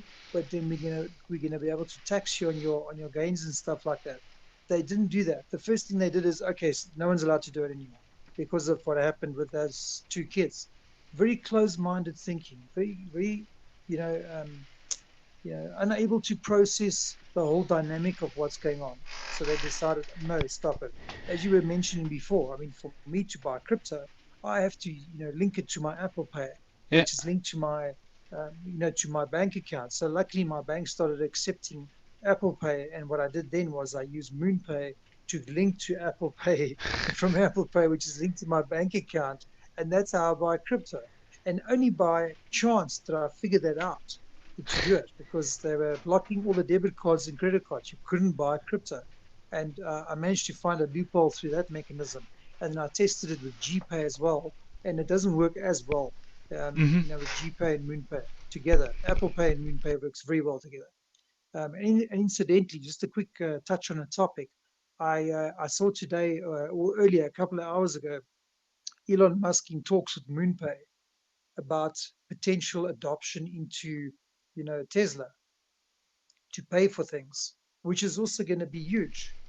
You know, Yeah. there's Yeah. there's there's too many high profile people getting involved in this thing for it to die. It just means that people, regulators need to play catch up as soon as possible, because these billionaires are getting involved. Yeah, and they have to like give it a chance to regulate itself, because the markets always regulate itself, and for now it's a new thing, and new Exactly. things always have scammers in this. The snake oil sellers. This is so old saying that you can Yes. comprehend how old the scam itself is. There was a new Right. territory in Exactly. America. The first people that were there were the scammers. Right. You know what I mean? Exactly. So, Exactly. so it just needs time and catch up. Yeah, I can't say anything on incorporation, not because I don't know it, rather because there's no time frame. What I can say most likely for sure is that we won't be incorporated by the meeting in Swiss, but until then, the plan is to at least have a time frame to when incorporation is done. And of course, that's why we're here. That's why we're having this talk to answer to all the questions. 100%. 100%. But it's, this just from the people in the chat's perspective. I mean, we will find a way around it. It's just a matter of time. It's just about having patience, and you will figure out a way to do it. You're not gonna, Yes, I don't think anyone on the team is gonna rest until it's done, because it and needs to be done. sounds a little bit over the top or posh, but the larger we grow, the easier it will be for us to make a change. So that's why we still, Exactly. because the inner German in me says, oh, we're not regulated, we don't have a company, just keep calm till everything is sorted out. But this would be, in this case, the wrong approach. Because if we rally, as we did the last few weeks, someone will be big enough that, as you said, probably the billionaires will lend their ears to us, or governments. I know Exactly. Liechtenstein and Malta had some changes in the law regarding cryptocurrency because they had projects there that were rather big. So just keep growing and yeah, like Bank of America, Deutsche Bank, all these things, they are considered too big to fail. They could throw all the money they Exactly. have in a bin and still would be saved by the regulators. So, Exactly. yeah, Exactly. You can't ignore something when it gets too big. A prime example is this. Look at Tesla. yeah, Elon Musk, South African born guy. yeah, Okay. The world was making petrol or gas or fuel, whatever you call it. Americans call it gas. Other people call it fuel or petrol. And yeah, everyone was just keep on going, and they were just making these cars the whole time. There were a couple of people that made. I know one car out of water was running out of off water. It was able to do that, and that got silenced. Then there was another one guy that he made a car that runs on gas, just normal gas, yep, that was silenced. And then you see this guy come along. He didn't invent the electric car, option. It was, Nicholas Tesla that came up with this idea. And even he wasn't the Yes. one. There was another guy that came out with it before him, the whole concept. And he just changed it and made it better. The same thing applies to Elon Musk. He changed the whole concept and he turned it on its head and he said, we need to make this mainstream because why? We need to make the world a better place because we've got too much. We're digging too many holes. It's not healthy for the world. The world's going to eventually suffer, or the generation's going to suffer. So he said, okay, well, let's figure out how we're going to make this mainstream, and he did that. He kept going, and everyone said, no, you'll never do it. You'll never do it. It's going to fail. It's going to fail. What's eventually happening now? The world's adopting and changing. All the car manufacturers are forced now through becoming so big to make a change. So when I talk about disruption, there's a prime example. His disruption forced the world to change and look at things differently, and people started focusing on that, and the other companies had to force their adoption methods according to a new standard. Why? Because if something gets too big, you cannot ignore it. Otherwise you're going to end up closing your own business because of you're not wanting to make change. Yeah, I mean, Germany traditionally is the car company country number one because we have Porsche here, we have Volkswagen here, we have Audi here, we have BMW here. Yeah, so even the Yes, sub industry, the Mercedes. industry behind manufacturing cars, manufacturing parts, yeah, this is very big in Germany. So everything here is Yeah, on conventional cars. German car makers don't want to adapt to electric cars, but still Elon Musk got his gigafactory in Berlin. exactly. Exactly. The interesting thing, AJ, what the interesting thing is? You Tell know, me. I looked at I looked at the industries a while back, and I asked myself a question: how big is the or the car automotive industry? And just to give people a bit of perspective, that's busy listening, Yeah. 75% of the world's economy is employed by the automotive industry. 75%. Because what people don't realize is this: somebody has to make the air conditioner units, somebody has Yes. to do the upholstery inside the car, somebody has to make the keys, the electronic keys, the computer boxes, somebody has to make tires, somebody has to make shock absorbers, you know uh, you know all the metal that goes inside the car. Then you take it further down the road and you say, okay, well, there's car dealerships that sell these things, there's salespeople, and there's mechanics that work in there. Then there's people that, especially like in our country, also there's people that just sell tires. That's all they do. But those gone in cars, which is part of the automotive industry. There are panel beaters. When you have in an accident, they have to repair your vehicles. There's insurance companies that insure the car vehicles that if they're in an accident. Those are industries that rely on the automotive industry as a whole. Then there are people that tar roads. They make roads for cars to drive on. There's construction workers that have to, make that. And there's also distribution companies that deliver, food to grocery stores in a truck, which is part of the automotive industry, logistics that as a result of that. So we actually don't realize how deep it goes based on one industry. And there's even banks that have to finance the vehicles as well, and those divisions won't exist if the automotive industry doesn't exist. Yeah, well, if you look for soccer or football, as we like to call it, I know we have some Yes. Americans in here. Um, so Mercedes-Benz is from Stuttgart, and Stuttgart main team Hmm. is the VfB Stuttgart. Yeah, to pronounce it in German. And their main sponsor is the Mercedes-Benz Bank. So Mercedes-Benz just founded a bank for the needs of car dealers and car owners and things like this. This is this is our whole economy is based Exactly. mostly on the whole German economy was based on thinking, on engineering, and it Yes. somewhen stopped evolving, and just get dependent on car manufacturing.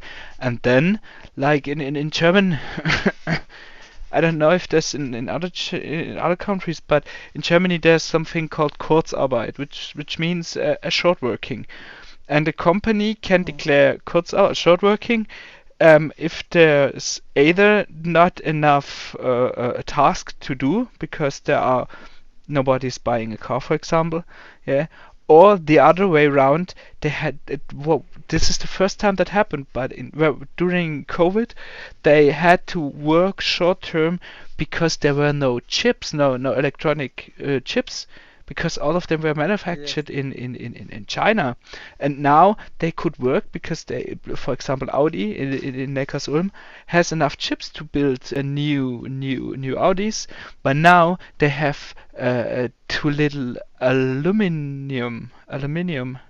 How do you pronounce it in English? I Yes. don't know. The So aluminium. Aluminium. scribble. um, so we made ourselves dependent on something we can't influence, and that's that. Exactly. We're feeling that at the moment pretty hard. It- Yeah.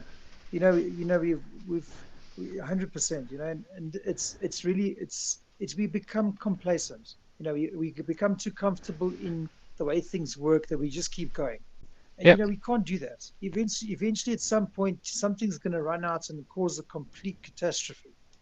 So it's very important for change to take place. I mean, it's quite interesting. I was looking as well. Obviously Elon Musk, as I'm going to talk about again. I mean, he's quite a smart guy. He's not the god of society, but he's very smart in the way he thinks. Um, you know, Interesting thing was he was talking about the Teslas. So he was saying, okay, what happens when the car gets a couple of years old, 3 years old, 5 years old, etc. Yep. And he was in the process of looking at robo taxis, robo taxis. So he said to people, okay, if when your Tesla gets to 3 or 4 years old, don't sell it to anybody else. We will buy it back from you. Okay. Then they strip out a lot of the parts that are in there and they Yep. stick, a computer or a robot inside there to then self-drive or drive people around, etc. What do you think is going to happen to companies like Uber? Yep. And they will disappear overnight, because people won't drive themselves. They'll have a robot driving themselves. And that's the ingenuity that's smart because he's saying, well, you have all these Teslas that are 3 years old, 4 years old. What are we going to do with them? But now it's also cheaper because you'll buy it back at a cheaper rate after you've spent the money originally to acquire the thing, 200,000 or whatever, to buy the top, brand of Model S or Model Y, or whatever. But when it gets older, they'll buy it back, strip out the parts, and they will then use it as a robo taxi. Very smart because he's reutilizing that same component. It's the same thing he's approached with, like the Yeah, sustainability. It's the key catchphrase at the moment. exactly If you look at 100%. if you look at Porsche, yeah, because this is not insider knowledge, but most likely some knowledge. You're regional and you hear about it, and it stays in Germany because no one else is interested in. But I guess like when Bitcoin was quite fresh, when the whole blockchain thing just started to take off slightly, and it was some corner notice in local news or something like this, just in the beginning, Hmm. the Porsche engineers got there and say, wait, we have a blockchain, we have like unique protocols. We could use that, for example, in our car keys. Every car key and every car has his own unique protocol communicating to each other, which would basically make it impossible to hack the key. And they scrapped it because Exactly. they said like multi-billion dollar company said blockchain is too complicated for the people. And in this case, the Yeah, people won't even have had to understand the meanings of a blockchain because the key and the car are doing the job for them. But they scrapped it, and exactly. now everyone is, oh, hydrogen and electronic cars. I have the feeling that now, because everyone is focusing on the mainstream thing, the electronic cars. This again limits us in our thinking, and probably there's a solution out there that would work without Exactly. solar energy or without hydrogen. But no one is thinking on that because now everyone rallies on the mainstream thing, which is electric cars. Exactly. I mean, there's already a battery. Just to switch gears, there's a battery in terms of for cell phones that they've developed that can last 50 years. A battery, cell phone battery. So you'd never have to charge your cell phone Hmm. again. But once again, it takes time, for that to become a thing. And also, Yep. if you deploy that straight away, what happens to that battery industry? It Yeah, literally will kill, the industry, and there'll be millions of people out of jobs. but So yeah, technologies, it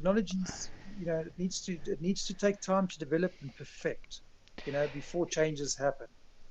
yeah, yes, I'm with you there, but the main thing is that these technologies don't come through because, oh, yeah, as you said, there will be jobs lost.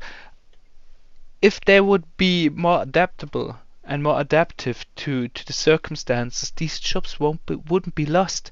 But that's what they Exactly. tell you. So, oh no, change is bad because it loses the jobs. No, it just transfers them. And if you self can adapt to a new situation, you can adapt with a changing job, for example. If you learn a Exactly. job, you're expert in that. That's fine. You can't adapt that fast, but you can. And if you're smart thinking, or not even smart thinking, if you're just open-minded, It's you willing. can Yeah. adapt it Willing. like we did. We adapted our knowledge we learned. That is definitely mainstream old school finance knowledge and adapted it to new technology. That's the thing people are Exactly. missing. E- Exactly. And that's, I mean, industries get created, and they get born, and they get dissolved as quickly as, as quickly as 10 years or 5 years, etc. But the point is, like you said, if we adopt and we're able to think past the limitations of the mind, and how to figure out how to monetize, a certain area, and also then look at, can we find a balance between the income being made or produced, and also how does it benefit society? That can be a good winner if we adopt that to different industries. But the problem is, most of these places don't look at the second part. They're not interested about how it's going to benefit society. They just look at how much money they can make. Is there a demand for it, and can we turn it into, an income and a business, and can we dominate? And Yeah. that's where the problem lies. They need to evolve it. I mean, not that I'm talking about, other coins in our discussion, but I mean, like things like, I don't know if Polygon or Matic or whatever. I think they're also looking at things in the medical industry, how they can do records, people's, you know, medical records stored on the blockchain in a secure encrypted format, so that Yes. if you, like, in something that's, sitting around someone's neck, like a little, keychain or something around the neck, or a bracelet or something that you can scan, and you can literally get that person's entire history, all their scans that they have, any bones that they've broken in their body, any this, whatever. And to assist that person, you don't need to talk to that person, especially if they're unconscious. You just scan it, and you can see, okay, they've had, surgery at this time, this was the result, this whatever, and they've had this illness, and you could literally have all of that in one go. How Yeah. quick can a medical professional then help you, Yeah. because he knows your history through the technology? That to me is game changing, you know Yes. For sure. just as a comparative, towards our industry. So Yeah, there's so much thing you could literally you could easy up. You make it more easy for all these um how it's called paperwork and stuff. Yeah, yes, yes, all the administration. administration. Thanks. That's what I was missing. You can ease up administration so easy through blockchain by Yeah. just sorting things out with smart contracts, for example, or NFTs are literally game changers for the future, but not as pictures, but as unique protocols. Yeah, you could Exactly. Exactly. things you need a whole administration process, like bad example, but a number plate is nothing else as a real world unique protocol, because every car only has one, and Yeah. all the data for your car, because I know I'm joking from I'm talking from a German perspective, where you have to have like 5 different sheets of paperwork for a car, but this could be more easy through unique smart protocols, through NFTs. Yeah, it's not just only the pictures there. Exactly, exactly. I mean, it's just interesting. Yeah, 100%. It's interesting because once again, it comes down to limitation of thinking. But if you had to get 500 people in the world, okay, Hmm. and the smartest thinkers, and they get together and they collaborate on ideas for the world, and saying, let's how do we change this? So take the top 500 people, and you take the top 100 problems in the world, and you say each team, break them off into teams and say, you guys need to collaborate according to this and come up with solutions, etc. We will see a lot of things change, but they don't, because why? It comes down to money again. It comes down to ego. We want to control this segment once we make money, because why? It's intellectual property. But this is where I think the problem lies. It's not about, people don't want to collaborate because they want to profit of something, where they can say, let's be smart, let's try and help humanity evolve into a better place, you know, and help people that don't have access to basic things, healthcare, medical, Hmm. food, sustainable, food sources and stuff like that, water supply, just the basics. Like you said, first world countries, they take it for granted because why? It's there, it's done, it's there waiting for them. But some people, somewhere in a village, etc., they don't even have water. They have to walk down every day with a bucket and go fetch water from the bottom and bring it up to the top, or from the Yeah, mountain, yeah. bottom of a mountain if they live high up. And that to me is an atrocity. It should be a basic human right that they have that available to them. Yes, Um, for sure. and technology can do that, but the problem is the people that are at the top of that are just greedy.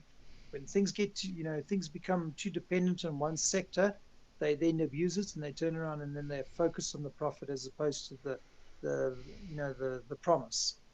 The promise needs to be the first thing. How do we solve something, and not the profit? Yeah, yeah. That's.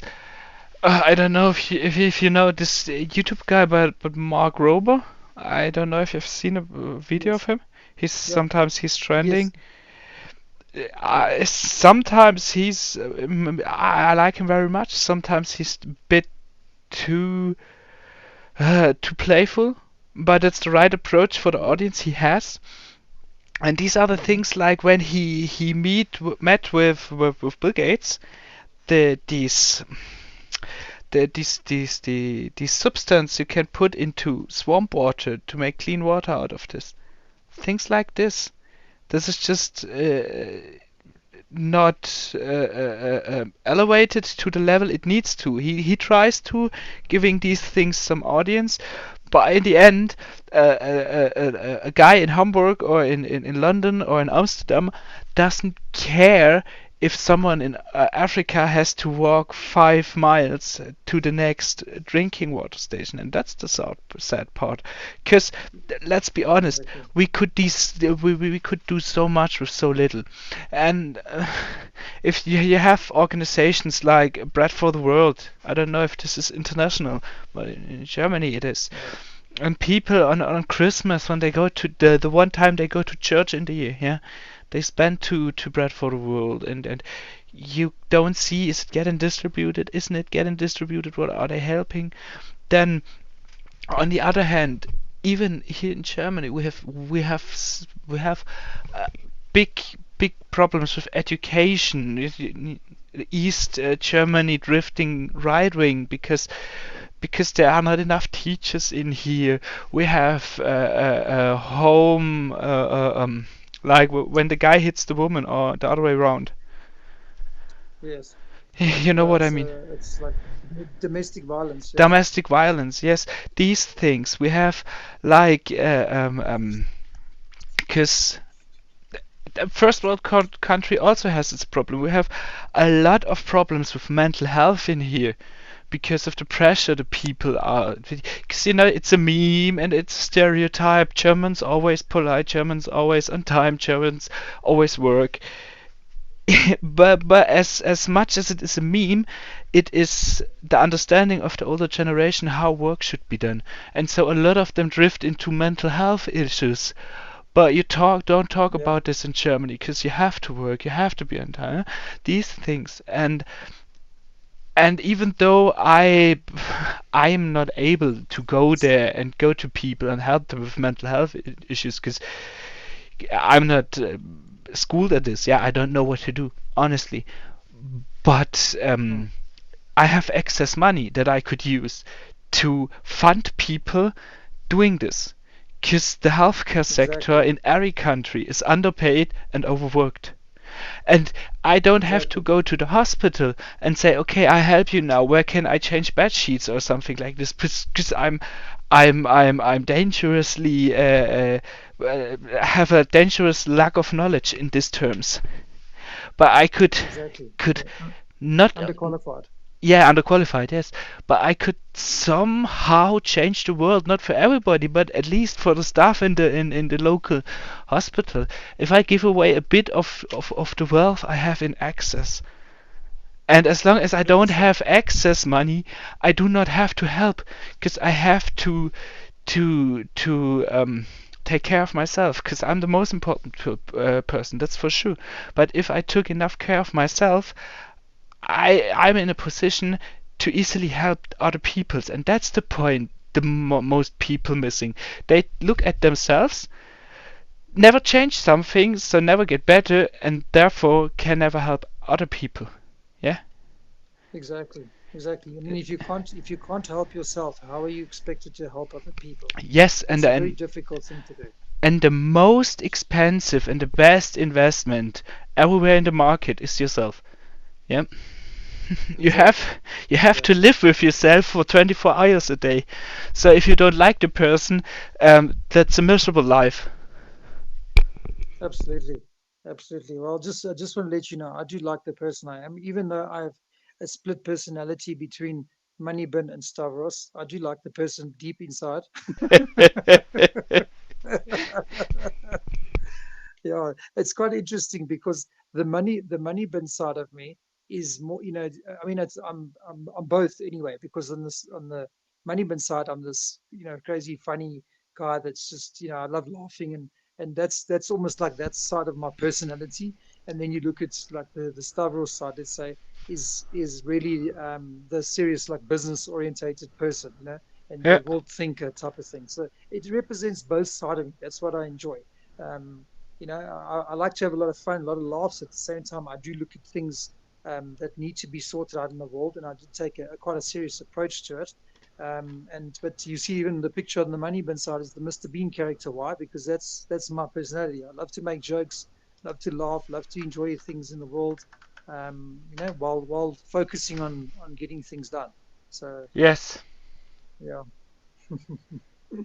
So that's just a bit of history how the money bin thing came out. Because I've always, as I've been growing up, I've stood, business since I was roughly 16, 15, 16 years old. I started thinking about making money and different ideas and being an entrepreneur from that age. And I've had businesses when I was that age, when I was 17, and when I was 19, 20, 24, 25, Hmm. 30. My whole life I've had businesses, and I've thought about the business from scratch. How do I create a business doing this? How do I implement it? How do I deploy it into the world? How do I grow it? Can I scale it? How can I monetize certain elements of it? So I've been doing it since I was like 15 years old. Yeah. And that's where the whole money bin thing, because somebody called me a money bin. He says, you're like a money bin. You come up with these ideas, interesting ideas, etc. And you always, about like busy, busy, busy, trying to figure out what's the next best thing to get Yeah. into. and that's how I got the nickname Money Bin.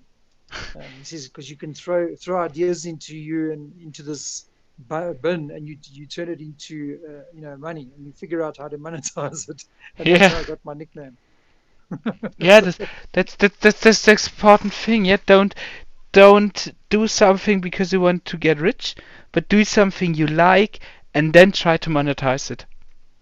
That's the main exactly, part. So many exactly, people they get taught this and they know it in their heads, but they don't know it in their hearts, and that's the problem. So I'm doing what I like and I try to monetize it. So no, you first thought how can I make money with it, and then you thought if you could like it or not.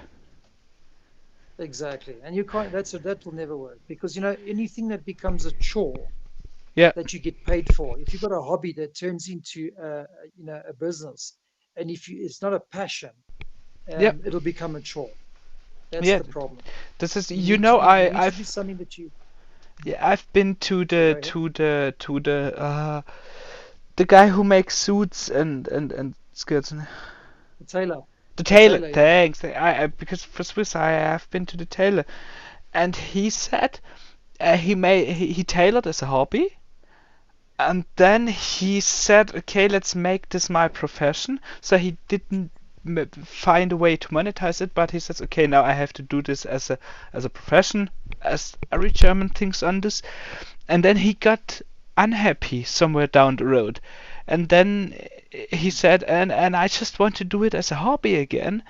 And then he quit it, did something else, and then he opened up a shop where he just tailors for people, for a younger generation, and says now I have fun again, and I'm making money, more money as I did before, because I started the shop because the shop because I like to have a shop, not to make money. Exactly, And exactly. if It's if if you it's exactly. and if you have a hobby that you turn into a job, and you have to say about this, oh, I would love to have it as a hobby again, you're doing something wrong. 100%, 100%. It's yeah. So unfortunately, the world is driven by money, and the intent behind it is wrong. If you do something you're truly passionate about, and you do it because you enjoy it, the money will come. Yeah, The monetization will come automatically because people will seek you out and offer you money and pay you money to do the thing that you're most passionate about. And that will solve that itself. It's because we always focus on, okay, how can I make this into an income? And that's the biggest mistake.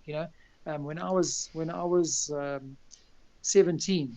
Okay, so we had these we didn't have these big casinos like you have all over the place. And what they did was they started bringing in these gambling machines, that people can gamble. It wasn't illegal and it wasn't legal. It was like in the middle. There was just a gray area.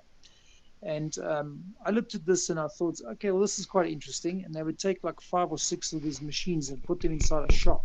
So we did have a big casino, but you had to travel like close to the Botswana border, okay, north to go and actually go to a casino, to actually go and have some fun.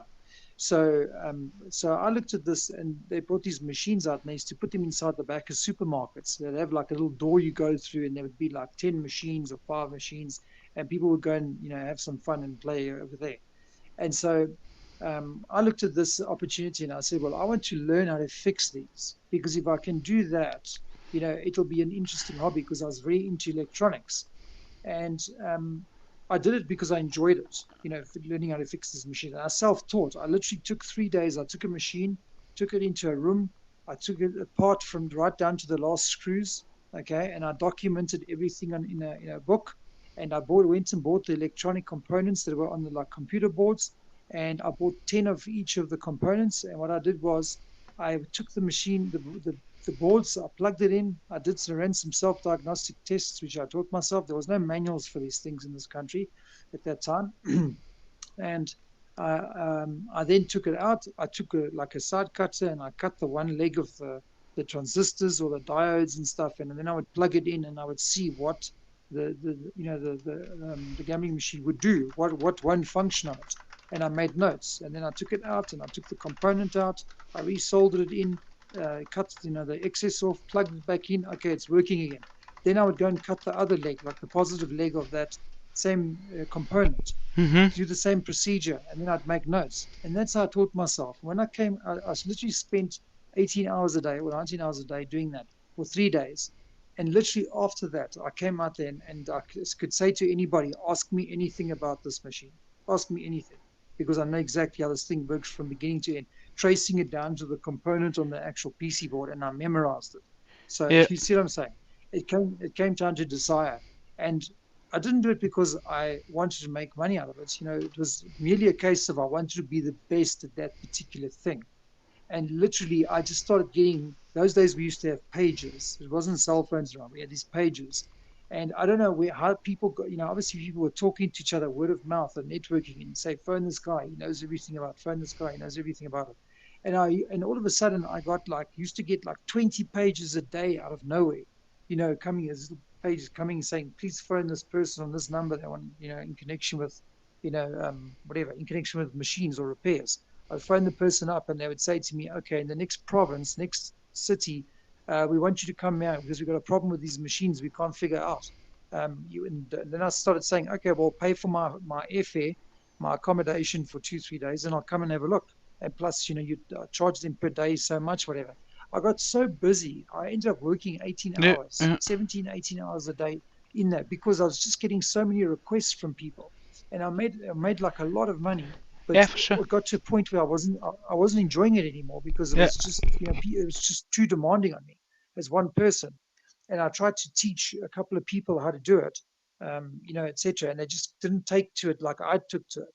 But like I said, the point Yeah. I'm getting to it is that I did it to the best of my knowledge, and after a while, I became so sought after in that industry that the money just came.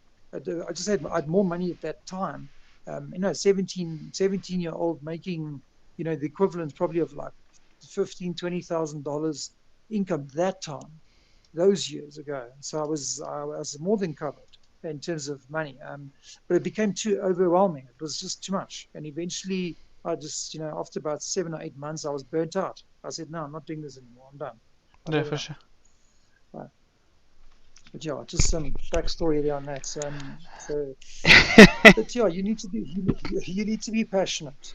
As long as like we saying, as long as you're passionate about something, you will be able to sustain yourself financially going forward. You've got to be Yes. passionate. That's the key. And you have to ensure that you take time out and take a break. I don't want to talk, but I'm doing the hard work now and putting in the hours so that at some point we can take a breather and step back and we can say, okay, this thing has evolved now. And Yes. and then when you take a step back, that's when your new ideas come into your head. Then you figure out, oh, this thing I've been thinking, how are we going to change this? It'll come to you because why?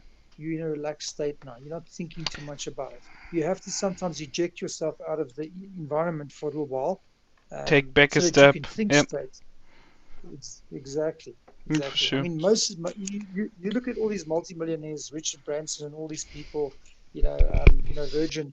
Most of their best ideas have come when they've been relaxed and away from where they're working, the things that they're concentrating on. Yeah, yeah, for sure. And I hate to quote the Warren Buffett all the time, but he's still his favorite food is a Big Mac and a Diet Coke. And this guy is like next to 100 years old, but he's still it's the little things you have to enjoy. He's still eating his Big Mac next to every day. And that's the thing. Just have you reset points, you step back points in this regards, and then things will Exactly. grow automatically. And that's why we got here in this project. So I'm pretty pretty dedicated and pretty hyped on it. But for now, we're 100%. talking for like 6 hours now. It feels like. Just to close this round, Money. Do you want to give, for all the people that haven't read it in the chat, an update on marketing, and then we'll call it a day? Okay, perfect. No problem. 100%. So yeah, just following up on the YouTube video that we did. Paul did a session with one of the YouTuber we spoke about, and Uh, I'm just double checking. Hmm? Basically in Q&A So, section. Q&A. yes, it was a Q&A session, and it was great. It was perfect. The whole thing went according to plan in terms of how it played out. Some tough questions were asked, Yeah. and it was good. It was good. I enjoyed that. I enjoyed. I was listening in, as the producer on the convo, Urban J, and it was good. I liked the responses and everything, and I think we're definitely going to do a follow up video with him. But that should drop. I just need to double check with him as well and see if everything's done. I know he was busy remastering and editing, etc. And he said it will be out today at some point. I just need to double check with him. But yeah, it was a very good format. So we've got that's happening. We are stepping on the gas as well with other YouTubers as well. There's three other guys that I've earmarked for deployment of another video, because they're also in that same line, that same loyal subscriber follow base, etc. Mhm. That's those are the buyers. Those are definitely the people we want. The people that have either been tired of being rug pulled, or people that have tired of scams in the industry. They want proper projects that they can put their money into for long term, and those are their followers and stuff like that, which is what we want. Those are investors, proper long term investors. There's three more with earmarks, and there's I think 4 or 5 TikTokers that we've earmarked as well for to do videos with as well. So that's what's coming going forward. We're stepping on the gas now because we obviously know that the next step of marketing has to kick in. As far as that's concerned, that's our focal points at the moment. So you will see over the next 2 weeks a huge change in terms of exposure with regards to YouTube. We're going full steam ahead with it. Sounds great. Yeah, it's still, even though we can't market like we want to, because it would be thrown out money at the actual market, we still have to work on the exposure. And furthermore, a YouTube channel is just a YouTube video, because it has no expiring date. You can post it on the Yeah. Reddit now, you can post it again in 4 weeks and 6 weeks and 8 weeks. So I guess YouTube, this is to step up the YouTube game a bit in terms of exposure, is the best thing to do at the moment, in my opinion. E- Exactly, 100%. Because like you said, it's got no expiry date, and 6 months down the line or 3 weeks down the line, whatever that time frame is, new people will see that video, and for them, it'll be the first time that they're looking at that specific video. Yes. So, and then what that'll do is spark interest. At the same time, those people then go and search YouTube now for more videos because they want to see the progression of the project. Where's it going to? So where they're going to go to YouTube straight away, and they're going Yeah. to find other videos, and they need to find other YouTubers. And if 3 or 4 or 5 YouTubers are talking about the same project, in their mind they're going to go, you know what, this is something we need to get into. So that's Yeah. why we have to do a lot more YouTubers as well, because we can't catch fish if we have one net. We need to have multiple nets. In investors, we say fish. We can't catch the fish if we only have one ship out there busy looking for fish. We need 6, 7, 8 down the line, and that's how we cast our net wider, and that's how we can get more people into the project, and it'll grow from that perspective as well. Yes, for sure. And that's the thing why it's so important at the moment. Still doing the dailies, getting at least some exposure, then take the YouTube vids and post it on the Reddit to have a little exposure there. Doesn't have to be like a shilling marathon, but at least Yes, something has to be out there. exactly. Well, the thing is, in order for us to elevate ourselves, in order for us to show the credibility that we are going to be around, is consistency.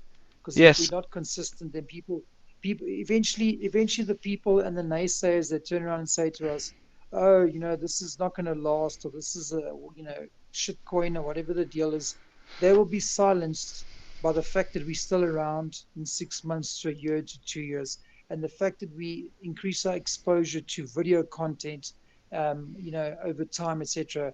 eventually they will be silenced. They won't have anything else to say because our activity and our widespread exposure to our project will silence them, and they'll go, okay, we were wrong about this. And Yeah. even those people will eventually turn around and put money into the project. So That's the you have to be consistent. the Bitcoin effect. If the people start talking on this project, if you would have invested amount X, then you would have, and oh, I should have invested back then. If the people start saying this, we we established our project in the market. Exactly. Exactly. There's another buy that came in there, 2.8 Oh, BNB. Well beautiful done. buy. I Well love done. this. 100%. I was actually, well, while we were busy chatting, I've seen these buys coming in left, right, and center here. We've got, Yeah, it's been very consistent. 1 BNB, 2.8. There was a 10, 11 BNB before. It's crazy. It's crazy. I was actually just going to double check with this guy with the YouTube as well, because I wonder if it's not coming from that. He might have yeah, deployed the project. He did say that normally, he told me before, normally it's like 2 days to get the thing out. But he said he wants to get this out ASAP today. So it could even be coming from there. I need to just follow up on that with yeah, him. But I mean, if that's the case, great. I mean, we're still getting buys, even in the situation, the sad situation we got going on in the world with the Ukraine stuff, whatever. The buys are coming in. I mean, that 2.8 billion, 2.8 BNB buy is 158 billion banks. yeah, for sure. And th- that's that. It's I think this thing's. I think this. Well, not think. I'm confident. Okay, Yeah, I'm confident I'm that this confident as project. well. This shows just Yeah, that there is some value that not only we as the devs are seeing, furthermore that other people are seeing, and that's the goal we had and have. 100%, 100%. So guys, yeah, just don't think we're slacking and sitting back and not doing the marketing wise. It's happening. We just we even getting buys during this time. So we just need to hunker down. We need to hodl. The biggest thing is hodl. Hold your bags. Hmm. We're going to go over this previous resistance line that we've got. We're Hmm. going to create a new support line as well, and we're going to Hmm. start heading upwards. We just need to hold your bags because we're getting BUSD every time somebody buys, etc. So hang on to your bags, guys. This thing's going places. Yeah. Really, it's not me just saying that. I believe it. We basically made hodling as pleasant as it can get. You 100%. literally get paid for holding. Yeah, exactly. I mean, who offers that? Nobody offers that. Yeah, Where are you going to get paid just for holding something? if I would tell you, oh, guy, money bin, I found a stock. This pays you if it's rising or if it's falling. You can't do something wrong. Everybody would say that's snake oil. Yeah, this doesn't exist. Yeah, Yes, it does, but it exists in crypto because the mainstream isn't looking at crypto. So yeah, for exactly, sure. exactly. It's 100%. But yeah, Buy that's when that's the others are update to the fearful marketing. and sell when others are cheerful. Yeah, So exactly. that's what Very good. Carrie Very good. wrote the first part of You just that. said it. Yeah. I see that. 100%. 100%. I'm excited. The next month or two, I'm excited to see what happens. I'm looking forward to the live event in Sook. Yes. In the meantime, we just playing ahead. We're playing ahead going forward, and lots of work behind the scenes, guys. No, we're not. No one's relaxing. I can promise you this. I mean, I have to put. I have to. I know it's not healthy, but I have to literally pass out. My body has to literally say to me, "You will go to sleep." For me to not be dedicated and and Yeah. do work on this project. I just enjoy it too much. I enjoy the Yes. work too much. You know, I have fun while I'm doing the work. It's something I'm really interested in. I've always been interested in marketing and promotion and brand activation and those type of things. So I actually enjoy what I do. I do it with such passion that eventually I fall asleep. No. When I'm tired, etc. Because I enjoy it so much. So and like I said, I'm doing all the hard work now so that everybody can benefit. Down the line. Yeah. First yourself and then all the others, like we said before. But the fortunate thing is that both of these things come at the same time. Exactly. Exactly. They work hand in hand. But thanks for this beautiful transition, because I think for now we just call it. No, we don't call it a day, but we finish this daily talk and head back to work, 100%. because I have to get some things done tonight, and Okay. Me too. the day only has 2 more hours for me here. So This is true. I think it was a wonderful chat with you, and I'm happy that so many people stayed until the end. So I think we have spoken the truth in some regard Exactly. there. Exactly. Thanks Exactly. for your Exactly. patience. Thanks for your time. Thanks, Stavros, for your time and for your effort and for your work. Thank you. Really appreciate it. Thank you, AJ. No problem. Thank you, AJ. It's a pleasure. It's a pleasure. And then have a good day slash night, all the people. And if there are any questions, just hit us up with a DM. Ask it in the Audit chat. We are very happy to answer all the questions. Because only things you know, you should only invest in things you understand, and we will help you to understand this project. Have a good night. 100%. Thanks, everybody. Thanks, AJ. Night, everybody.